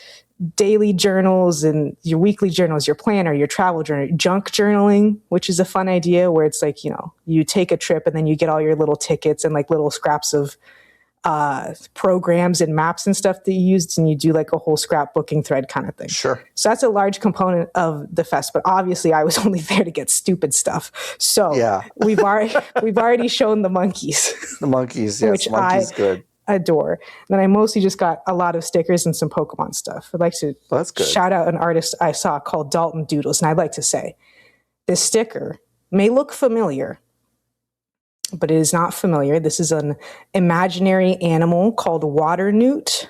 Okay. Not familiar to anybody. Oh my gosh, I love water newt. This is a sticker of water newt, aka Quagsire, at the beach building sandcastles, including one that looks like Whooper. Wearing like a beach hat. And I have to say I adore that he also has a farmer's tan from whatever shirt he was wearing. He does have a farmer's tan. It's really, so that's really something good. Nice I got. What's the name of the boat? Oh, SSN. Okay, that's funny. It's a nice bit. There's Wingles in the background. And I also got Banana Monkey hanging out with SpongeBob. With Spungbib. With Spungbib. This is from an artist called Ghosty Kid. Ghosty with the IE. Oh, and these are from an artist called Camilisi. CAMILICY. Cool. Now, did people travel for this thing. Okay, yes. Interesting. Who did you meet anyone from like super far away? Ooh, I wouldn't know off the top of my head because I wasn't really chatting. It was also like asking everyone where you from. Where'd you come? Hey, where'd you come from? Which is probably a common question heard in Conroe, Texas. So probably not like not the kind of thing you want to hear. Not the thing you want to hear. Where'd you come from? Where you from again? Where you from? Yeah. Yeah, I mean, the only people I'd be aware of coming from really far are themselves vendors. And like I saw on Little Craft Fest Story, I can say at least one person came from Canada because I saw them take a picture from their plane window of the Air Canada. Fucking imagine going to Conroe, Texas from Canada. Right. That's crazy. I mean, here's the thing. In the same way that a lot of places in Japan just look like fucking Bakersfield, I'm sure there's a lot of places in Canada that look like Conroe. Just look like Conroe. That's true. Voluntarily crossing the border and doing TSA and everything right now. To go to Conroe is wild. That's crazy to me. Yeah. Not a lot of chatting. It was fucking packed. Thankfully, we got there like at the earliest time we could, but there were so many people there. A little bit of it was obviously Little Craft Shop is, I think, run by like 3 people. So the festival did have some slight misplanning, some mistakes in terms of lines and the physical structure, which is annoying, but it was fun. Yeah. I had a great time. Very tired. Yeah. In an effort to, I doxed myself as bad as I've ever doxed myself on a podcast this week, and Jordan actually had to go in. Jordan actually had to go in and like build a beeping part into it because like after I did it, Niki was like, "No, Jordan, you actually need to go in and bleep that," because I did just describe. I named a nearby landmark and also described like where I live adjacent to it. And Jordan had to be like, Niki was like, "You like, sorry, I'm not going to let you do that. Someone's going to murder you in your home." So in an effort not to do that, I am going to torture everyone on the podcast who's listening and say, I have information to tell you about Conroe, Texas after this call. Oh, that's right. Yeah. I guess not. I've been there a lot. I was going to say, to make it not too much of a sneaky deaky, you mentioned that you'd been there I've been there a lot. I did shoot, a family member did shoot a firework into a neighbor's home on accident on Lake Conroe, and they were not home. So we had to like basically kind of climb a lattice to make sure that they did not set their bedroom on fire. It did not. So they were okay. A guy from the CIA used to live on Lake Conroe that we met. Scary, really scary. Yeah, I'm good on that. Yeah, I'm good on that. As part of my escapades, on the way down to Corpus Christi, we stopped at the Aransas National Wildlife Refuge. Okay. And I saw not only an alligator, which is a little run-of-the-mill, but I'm always happy to see a gator. They're fun. I like a gator. I also saw one of 831, actually maybe 2 of 831, whooping cranes in the wild, critically endangered. Got very lucky. Whoa. Because I kind of just went on a whim. That's wild. Yeah. I ate award-winning barbecue in Port Lavaca, which you saw. Yeah, that looked good. It was strange. The fucking cream corn with the jalapeno cream corn. It was good. That honestly, John, you know I like spicy food. That jalapeno cream corn kind of kicked my ass because I really wasn't expecting it at all either, which obviously doesn't help. Yeah. But it had like, you know, that particular spice from the jalapeno, which is like the skin. And it had like that skin side flavor as opposed to the seed side flavor. Sure. So like I just have a mouthful of like, ooh, cream corn. I love nice, smooth, not spicy cream corn. And then after my third mouthful, I was like, oh fuck. You're like, oh fuck. Yeah. I bought water. I like stuff like that because it's like, you know that stuff that's gonna make you like, kind of cool you off after you've eaten something spicy like dairy and corn. Anyway, we're going to make that so it doesn't do that. And it's actually going to hurt you really bad. Doesn't do that. Yeah, it's kind of great. We're going to make dairy hot. Like, no, don't do that. Don't make dairy hot. Well, Little Craft Fest sounds fun. That's cool. Yeah, I beeline to those monkeys. I will say I kept getting stopped about them, which made me laugh. Yeah. Because everyone's like, we love them? Yeah, it was like one of the first things we did because my friend Danny, she had like one place that we knew we wanted to go right out the door, and then we were mildly disoriented. Everyone's in the doorway stopped. So I was like, let's just get the monkeys. I don't know how many they're going to have. They don't normally sell them in person. Let's just go grab them. And so then I was just holding them because we didn't have enough stuff to really warrant getting the bags out or anything. Yeah. And then, just every once in a while, someone would be like, those are so cute. And I was like, you go get them at Cabalisi booth 89. It's yellow. It's yellow. So I hope I sold them some extra monkeys. That's really They're funny. really good. That's really good. Listen, folks, if you join the Hive, you can go to VGBees.com join the Hive. If you join the Hive, you can go ask us any question you want in the Hive Questions channel on our Discord, which you can get to by going to VGBees.com/Discord. Yes, I bought that URL. I redirected that URL, and now it works permanently. So VGBees.com/Discord. You can join it for free, but if you join the Hive, you can join the Hive section and ask us a question. Like a Dylan asks, who should I make for my next Tomodachi Life island? You know what someone forwarded to me today, Lotus? What's that? Joe is hungry on one of the Tomodachi Life islands. Oh, that's a good one. Isn't that good? I saw somebody make a Mac 98. That's a pretty fun option, but it seems quite complicated in terms of that seems very complicated. How to get it working. Mm-hmm. Oh, I saw there's a car costume. So someone I follow made a couple Autobots. That's also fun. Autobots is fun. Maybe Bumblebee. Maybe Bumblebee's a good choice. Bumblebee's a good choice. I would say Paula Deen.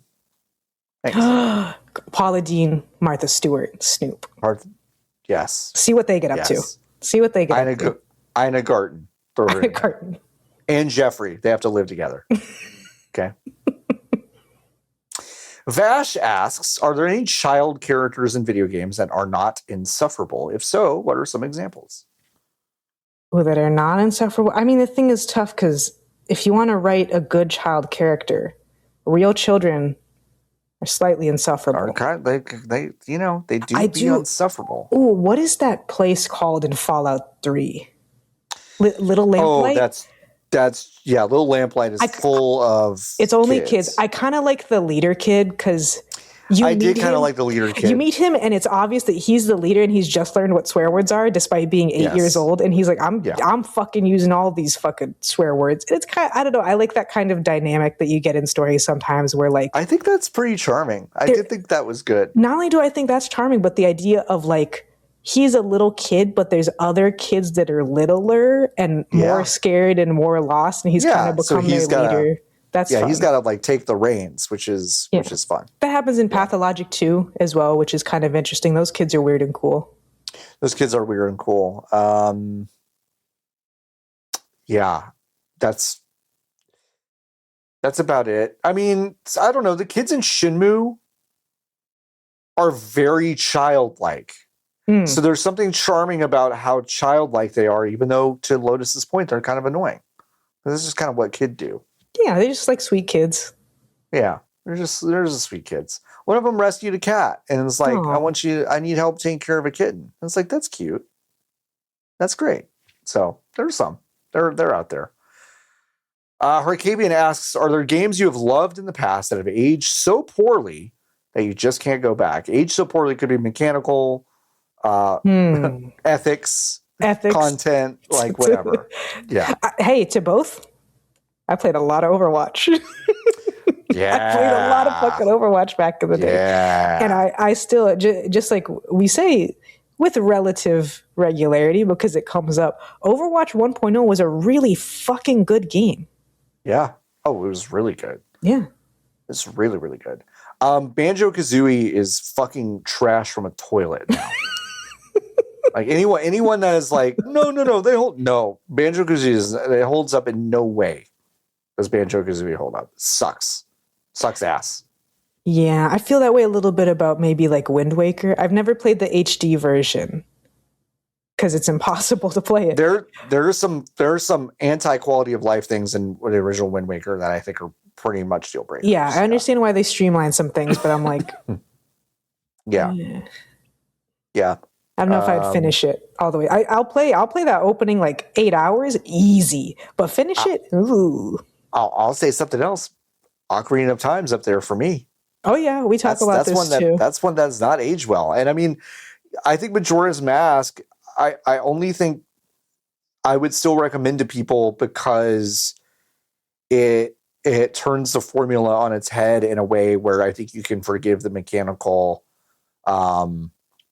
agedness of it. It has a lot of juice beyond the gameplay. It does, and I don't think Ocarina of Time has that. So I think there's a lot of games from that era that don't. Metal Gear Solid, the original, is close. I have to tell you, it's close. Mechanically, that game is close to not holding up, I think.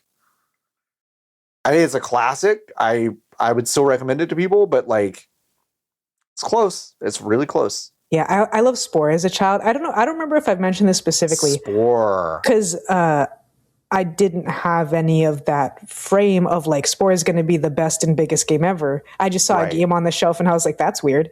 That's weird. And what I did with Spore, I would constantly just do the cell stage because I thought it was really fun. Yeah. So like, I don't think I could go back and play Spore all the way through again. No. Because all I ever did was play the cell stage and stab stuff. No way. Funk asking, is Luigi the Rodney Dangerfield of gaming? Is that just because he's not getting any respect? Is that what you're saying, Funk? Because has there been a year of Rodney? I don't know. I don't think Luigi has no. I don't think he's disrespected. I think the character is. They tell us that Luigi is disrespected. Right. In universe. I don't think he is disrespected. So I don't know. Yeah, I think that's my answer. I don't think so. Mm. I don't know. Jason asking, what categories would be in the VGBees Game Awards? That was Jeff trying to stop you. Was Jeff trying to stop me? I mean, if this actual program actually tried to do awards. Yeah. It'd probably just be each of our individual top 5, which is not really awards.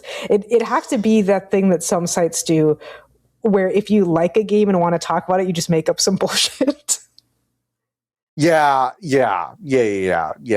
It's sure. It's best game that made me feel like I wanted to run my head through a wall, but I enjoyed every minute of it. It's like, marathon. I can't believe best game that all three of us actually played. Yeah. Right. Yeah. And it's a pool of 2. Yeah. The Venn diagram award is the game that all 3 of us played. Now that I kind of like that actually. Yeah, that's pretty good. That might have to be one. Yeah, maybe we would do stuff like that. I'm just like, hey, like game was a game that one of us surprisingly played. Because Lotus played something with polygons in it from 2 weeks ago. It's like, that's amazing. Like, oh my god, can you fucking imagine? Look at all those vertices and tell me I'm not a real gamer anymore. Look at them. There would have to be one that's like game that 2 of us hate and 1 of us loves, or vice versa. That would have to be one. The inverse award. Yep. Yeah, that's a good one. Yeah, that's a good question though. Haneker asking, you want a raffle and the prizes have a team create a professional grade mod for a video game of your choice. What are you having them do? And I have a very funny answer right away. What's that? And it is just make Overwatch 1.0 again. That's good though. We just talked about it. We just talked about it. I'm trying to think of what would be a good answer. Because the thing is, I'm not like really a Dragon Age person. I only have a tangential kind of experience with those games. Because I know a lot of people who really love them. I would want someone hypothetically to go into, I don't know, I guess Inquisition. And I need them to just put their whole pussy into every female romance. And also every female character can be romanced by a female Inquisitor. Mm-hmm. Yeah. That's the first thing that comes to mind of like a mod I would want someone to do for something. Yeah. I think my real answer is pretty niche. I would take a team that could break the bones of All Pro Football 2K8, which was the last football video game that the 2K people made, but it was unlicensed, and I would have them basically mod it to death where it's got like a modern franchise mode and NFL right, teams, like all that the stuff. college mode, all that kind of stuff. Yeah, I think that'd be sick. Make your own team in the NFL. Yeah, that'd be pretty cool. That'd be fun. I think that'd be sick. Jason asks, I have got one that hasn't been covered. What are your thoughts on the current state of video games? There's a lot of good ones to play. There are a good amount of those to play. My take on the state of video games is you should play one this weekend and just enjoy yourself. Yeah, it could be free. It can be paid. You could already have it. Yeah, it could be anything. It could be Snake on a TI-83 calculator. Doesn't matter. It's not a bad choice. Funk asks, do you ever accidentally find yourself in Dealey Plaza? This has to just be for me. Yeah. I was going to say, I had to think about this really hard because I foolishly thought that it would be like an area in Mass Effect or something. Then I was like, wait a second. I don't think so. No. I drove by Dealey Plaza on accident not that long ago. That is true. I was just like exploring downtown and I like took a turn and I was like, oh fuck, that's Dealey Plaza. But I've not been to that. I've not been to the Depository Museum, which is like a thing. Like if people are like, what should I do when I come to Dallas? A lot of people are like, you gotta go to the fucking Dealey Plaza Depository Museum where they got all the stuff about JFK getting his head blown off. Yeah, JK like, Rowling really? Getting your head blown off. John, can I say, I've said many times, she still laughs too hard, she'll hear us across the pond and send them after us. The Sorting Hat says back and to the left. She'll send a racist named wizard after us to get us. She will. Many times I think about a tweet that's like, if you were in the Harry Potter universe, what horrible bigoted name would J.K. Rowling have given you? And I love a black person quote retweeting it and saying, honestly, I can't think of anything worse than Kingsley Shacklebolt, and that's in the fucking book. It's in the fucking book. It's nuts. What I was originally going to say is I had this experience a lot with The Simpsons because I adored The Simpsons as a kid. There's so many political jokes that only made sense at the time and are political jokes. So I wouldn't understand them as a child. Yes. There's a video game I quite enjoyed called Psychonauts that came out when I was 6. Yes. And in the level, the Milkman Conspiracy, which is all about the FBI having kind of infiltrated this small town, for some reason I could never understand. At some point, you need to go to this location called the Book Depository and climb to the top and get a sniper rifle. Yeah. I didn't know what that meant, bro. I was like, Book Depository. That's so specific. Yeah, so weird. So strange. Really, really weird. Shout outs to the drag queen Degrassi Knoll. I love your name to this day. Degrassi Knoll is so good. It's so good. It's really, really good. MC Benji asking, where do you put your takes during this episode on this chart? And the chart is a cross, and on the horizontal x-axis on the left, it says hater. On the right, it says liker. On the y-axis in the middle, at the top, it says appreciator. And at the bottom, it says complainer. I mean, we're pretty deep in the hater complainer this time for sure. We are pretty deep in the hater complainer. I guess it can't quite be all the way because like some love to Sanrio and Toei because that's kind of fun. Yeah, that's fun. Some love to Ludum Dare. I like Titanium Court. You like Titanium Court. I like my monkeys. We were nice. We were nice about the girl depression game. So what's worse when it just ticked out a little from calling it the girl depression game. I need my flowers because I was nice about the girl depression game. No, the Quiet Things, we talked about that and how fucked it was that 5 weeks before it came out. That's why I think that puts us firmly in complainer hater, though, because we're nice to the game, but not the story. Not the story. Yeah, we're kind of firmly in complainer hater. I'm sorry, folks. We're pretty deep in there. We should maybe pin this and do it every week. I'm gonna pin that message. And then we'll make a scatter chart at the. We'll make a scatter chart. That's a really good point. All right, Jason asking, rock, paper, or scissors? Nothing beats rock. Good old rock. Poor, predictable Bart. Speaking of The Simpsons. Speaking of The Simpsons. It's a good bit, though. It is a good bit. Paper. He said that because I said rock. That's what I get for making the first move. Yep, that's what you get. Funk clarifying that you really did want to know about the Dealey Plaza. Right. The question is sincere. It's not a bit this time. Yeah. RJ Lee asking, what's a useful skill or thing you have learned because of video games? Maybe not entirely, but certainly helped in some way. Pretty sure I'm a better driver because of Gran Turismo games when I was growing up. I can type very fast because of Overwatch and League of Legends.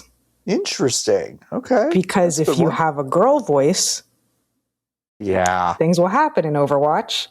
Not only will you be harassed and stalked, but also I played competitive Overwatch, and you just will not be listened to, or the opposite will happen, or people will get distracted and they don't care what you think. Unfortunately, in Overwatch, voice is pretty much mandatory. So having anything but like a pretty normal, like standard masculine voice is an inherent disadvantage. I would just type a lot. And then League did not have voice chat. It has voice chat now, but I don't think anybody really uses it. So if you wanted to coordinate people, you had to type. And so that made me fast at typing. Yeah. Well, I also played like Cyber Chase as a child. That probably made me better at math. I can see that.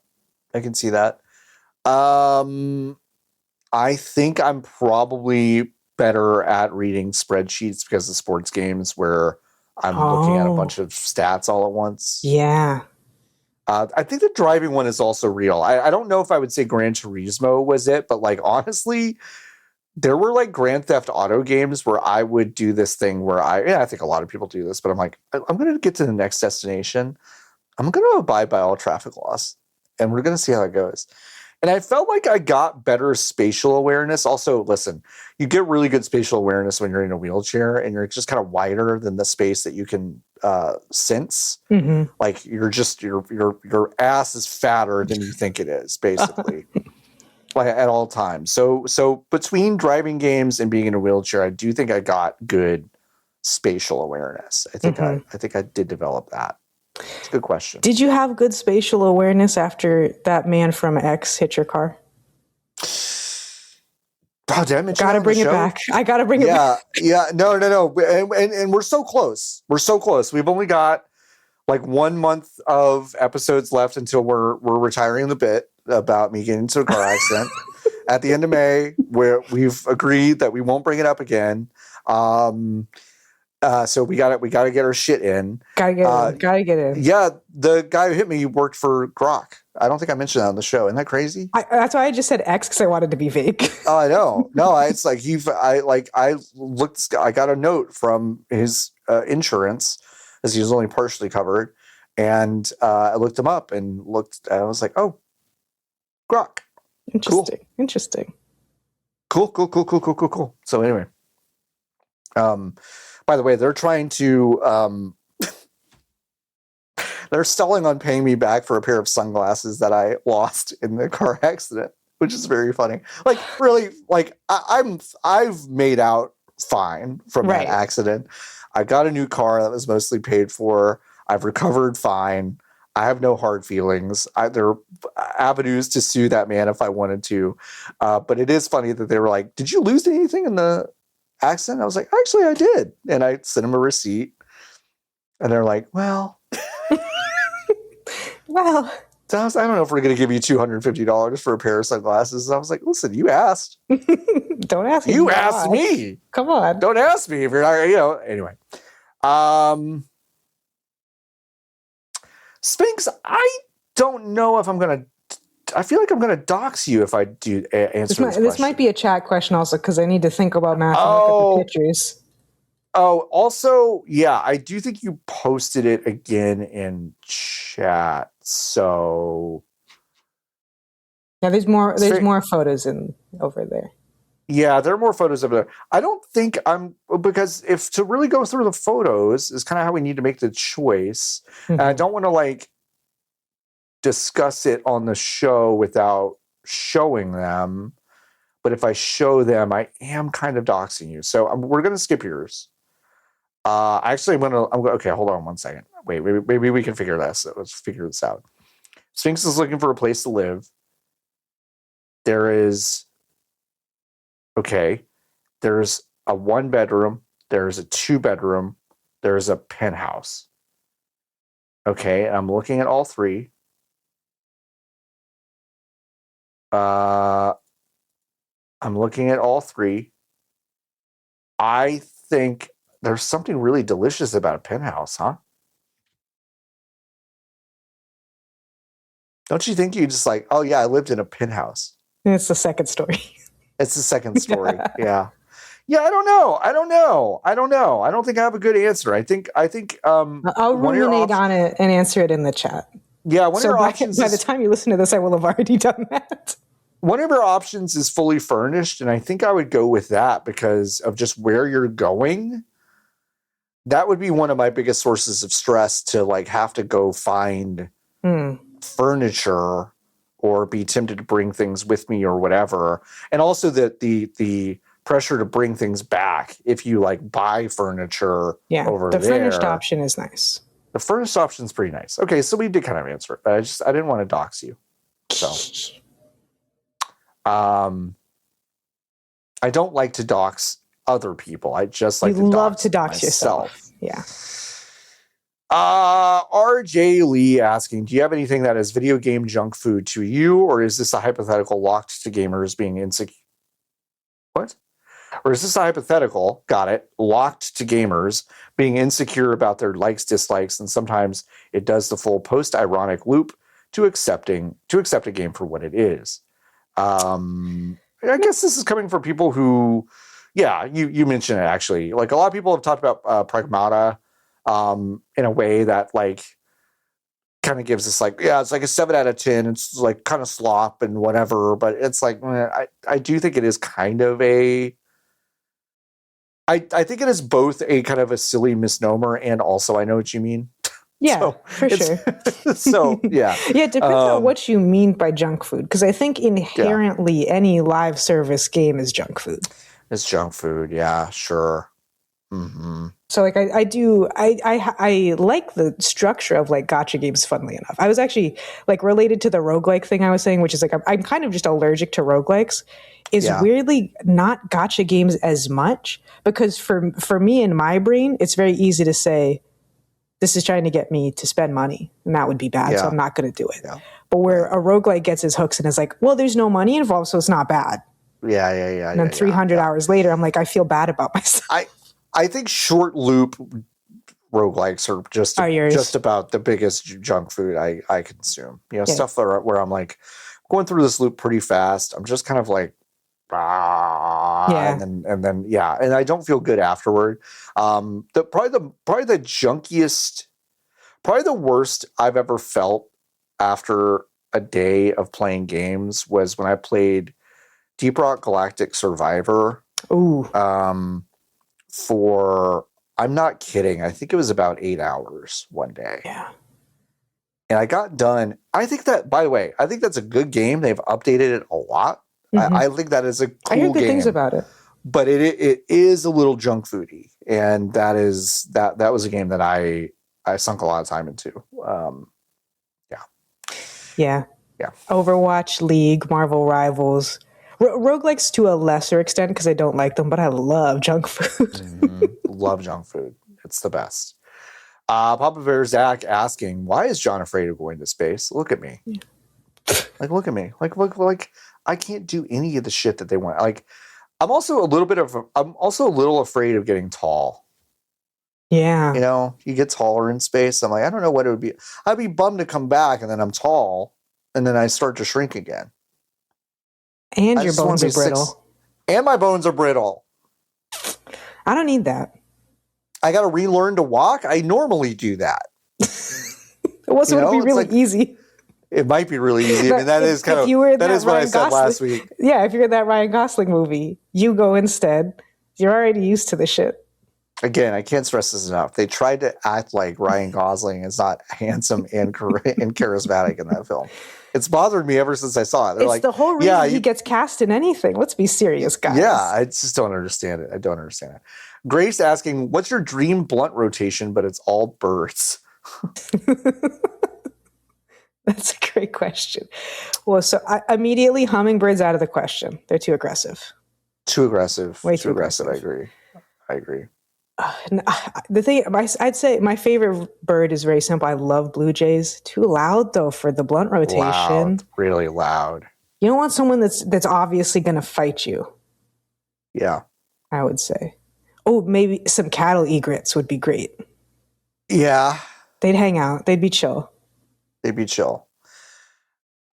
going to say mine, and you're going to kind of be like, well, you got some problems there, and I understand. Snow owl. Okay. I just think beautiful they're cool. Gowns. Yeah. Beautiful. A crow. I love a crow. Love a crow. They're in my family. I feel like they'd be fighting a little though. That's why I'm like, a crow that I've befriended. I've already made friends with a crow. We're bonded because that's not a bad choice. Do that. Yeah. They do that. They'll if you feed them when they need you, they'll be like, sick. I can come back here whenever I want. I'm going to be your friend forever because they have the brain of like a 5-year-old. Yeah. Which is wild. They're really smart birds. My entire mom's side of the family, their name is Crow. Oh. So I like crows. I'm a fan. Whenever we see one, she's like, my dad. And it's like, oh, okay. That's funny. Yeah. Who was also the one named James Warren from earlier. So, but they called him Jack. Anyway, a penguin, just like a fucking.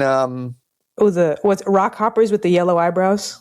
Yep, those Love guys. Those. One of those. Loved him in Happy Feet. I fucking hated Happy Feet, but I did like seeing that. Thankfully, I was the correct. You want to talk about shit that's aged like milk? I love that movie as a kid. I don't think I could watch it again. No way. We could do. Oh God, what's his name? Shit, I don't remember. But the lead of the children's animated film Surf's Up, starring Shia LaBeouf and Chicken Joe. Don't remember who plays him. He'd be great in the blunt rotation. He'd be really good. I forget what his name is. Cody. Cody. That's his name. My last one would be a kestrel. Okay. Just a smallest raptor in North America. Little tiny raptor. Really cute. I think those are good options. So fucking cute. Yeah. They're so cute, and they're little killing machines, which is really fun. Oh, let's get another cute killing machine. You know what a shrike is? Butcher birds. Yeah. Those are adorable and kill everything. Cool. They're not aggressive though. I'm too big to get speared by them, so I think we'd be fine. Yeah. Papa Bear Zach asking a really good question. I wish Niki had been on the show. Maybe we'll ask it You'll have to redo this because I know I won't have a good answer. What video game is the best licensed soundtrack? Is there a band you adore that you discovered from a game? Like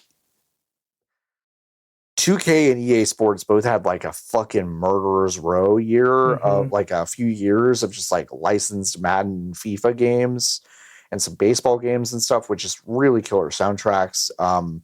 SSX Tricky, like that had a pretty good soundtrack.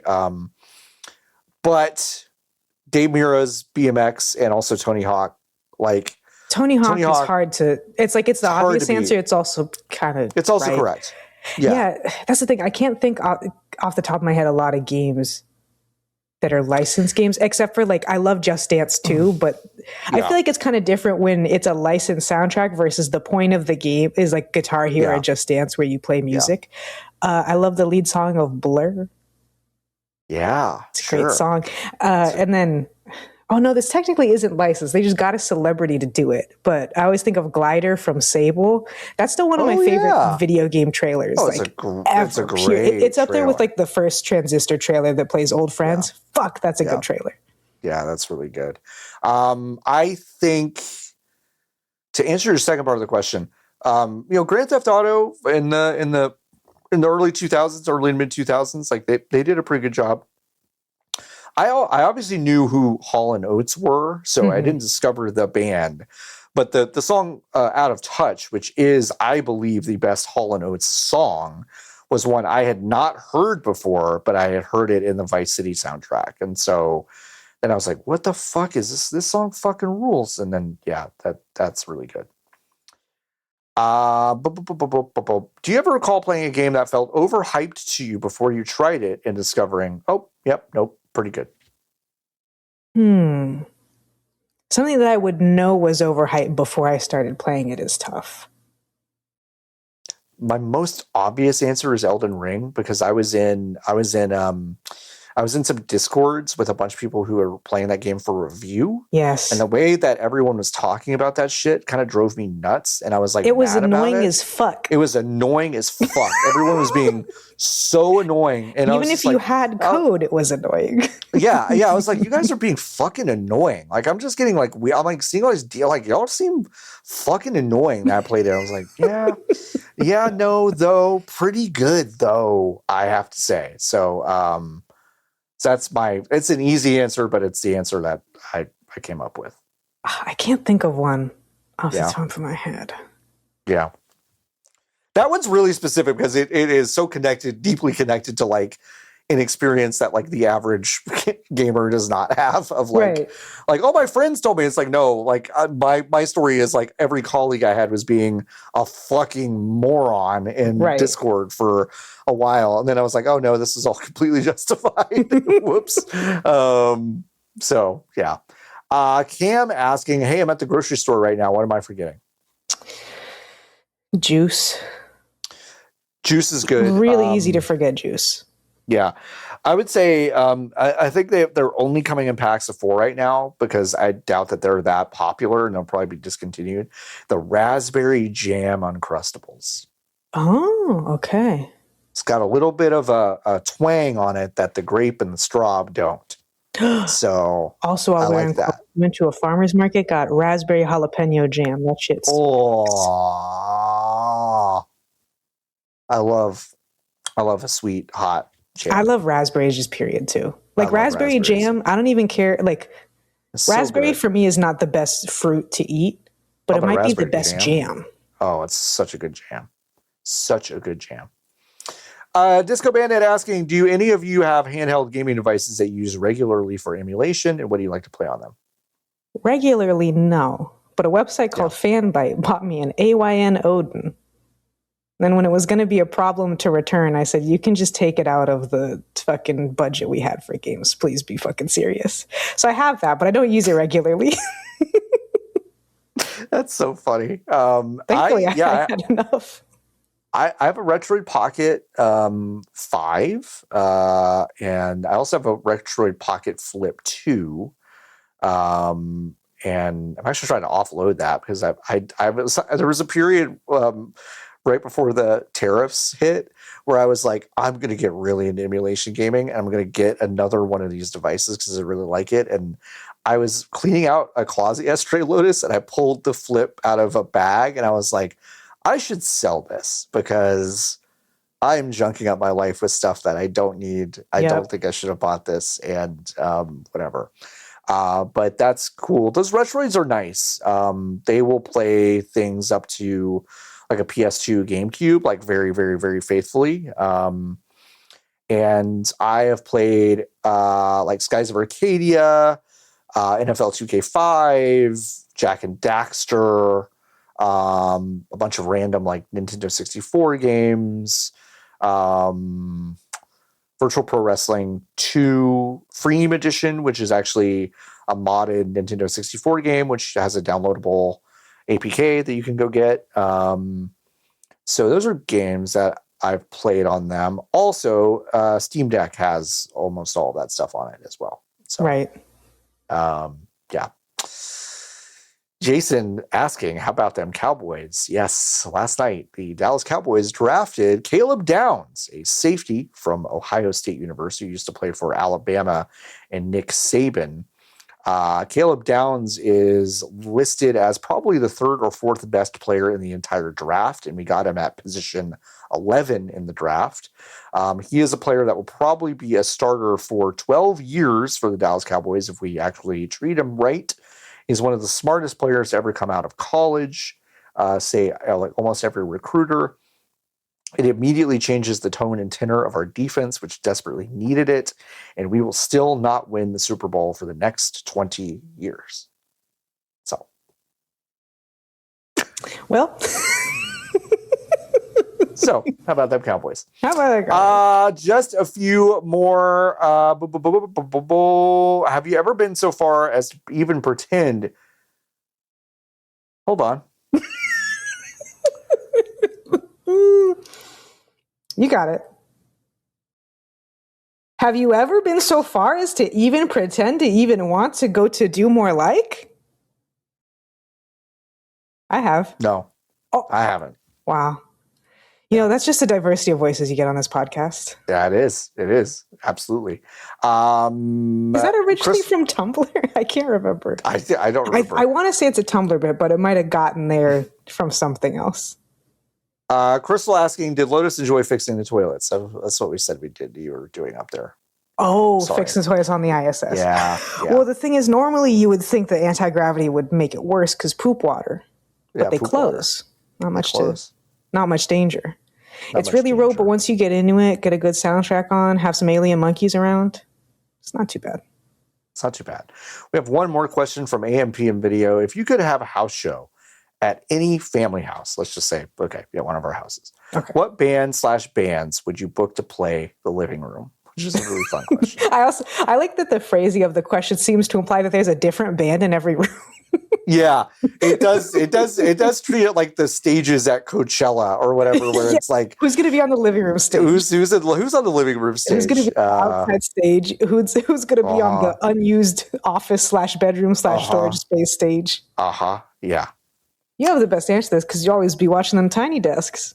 I do be watching the tiny desks a lot.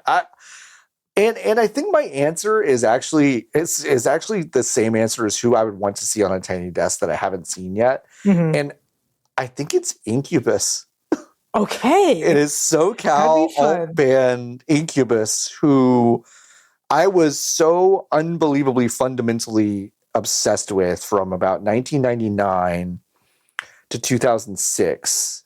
And my love for them has certainly waned as I think their music has let's call it maybe just like taking a slight step back in kind of quality to me. But I think they would be really fun to see like a stripped down show. I've seen like some of their acoustic sets. I think Brandon Boyd's got a good voice and Mike Einziger is a great guitarist. And I think that would be really fun. A different answer and a very obvious answer is like, I think the National could play a fun living room show. But that answer is almost too fucking obvious. In fact, there are no fewer than I think 8 people listening to this right now who are howling with laughter that I just said that I would like the National to be there because it's actually too on the nose about who I am and what I like. So yeah, mine's pretty on the nose too. I really like a DJ duo of sisters called Cruella. They've just been my favorite band for like forever. Amazing. If I want anybody to do a living room set, it's a DJ for me. Yeah, no, that's fun. I like that idea. Yeah. We love DJs. Somehow, DJ Mandy on Instagram by chance? No. Okay, so DJ Mandy is a legitimately talented live mix DJ. However, her thing on Instagram and presumably also TikTok is making the most ass mix you've ever heard, the most ass drop you've ever heard in your life, and pretending like it's fire. That's kind of great. That's kind of great. So, you see her like twist the knob to go to the next song and it's just complete and total fucking bullshit. But she's just bopping there. The best one is when it's so bad, you see her just kind of quietly leave the camera to laugh and then come back. And she's actually put out like a couple of good house tracks, like this one called Funky One. And it's just a nice house song. And so she'd be fun to be like, okay, once everybody's kind of loosen, like everybody's here, everyone's loosen up. People who drink or smoke or whatever are a little there. That's when you can start pulling out the bullshit. So you start pulling out the bullshit. Pull out the fucking clown honks and pull out the clown noises. Pull out the clown noises. Thank you so much for asking us all those questions. Once again, you go to VGBees.com/join the Hive. You can go to Discord. That is VGBees.com/Discord. You can join that for free. If you join the Hive, you can have access to the Hive section. We have one new review to read. Ooh. Coming to us from Dan. 5 stars. Cool friends in the computer. The review reads, my last review disappeared, likely due to a profanity filter. Well, suffice it to say, these bees is the bee's knees. I don't know.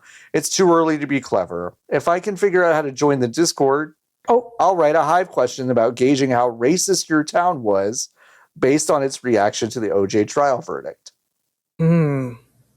Okay. I mean, I'll have to look up the Corpus Christi Times. I grew up in Plano, so like they did be talking about how Mark Furman was okay. They did be talking about how Mark Furman was fine, and there was nothing wrong with Mark Furman. So does that give you a good sense? We'll do some investigating. Get back to you about it. But that's a good review. Thank you so much for leaving a review. If you leave a review, we will read it on the show, just like we did. That was it. I foolishly thought they'd maybe be a closing line, but that I love. No, that was it. Yeah, that was it. That was it. So we super, super do appreciate it. Those reviews help us a lot. And just sharing this to people is also a way to help us a lot. You can also support us once again financially by going to VGBees.com/join. And you can join the Hive. We have monthly and yearly subscriptions. You get a bit of a discount if you go yearly. We always love to see that because it's fun to see big number. It's also fun to see small number. It's fun to see any number, Lotus, do you have anything to plug, talk about? No. Parting words? No? Oh, bye-bye. Those are my parting words. Bye-bye. Well, you know what? Bye-bye. Bye-bye. We will go ahead and get out of here, folks. I think next week. Lotus, are you here? Next week? Are you here next week? Next week? Are you here next week? But are you here next week? Yeah, I'm here next week. Will we all be here next week?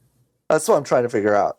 Because I don't want to make a promise that I can't keep, Well, the thing is, because you asked me, now I'm getting less sure. But I don't know why I wouldn't be here. The first time you asked, I said, yes, definitely. The second time I said, week, will I not be here? Next week, we will all be on the show. I'm calling our shot. Niki, Lotus, and I for episode 100! Yay! Of the VGBees podcast. All right, we'll see you next time. Keep on buzzing, everybody. Bye.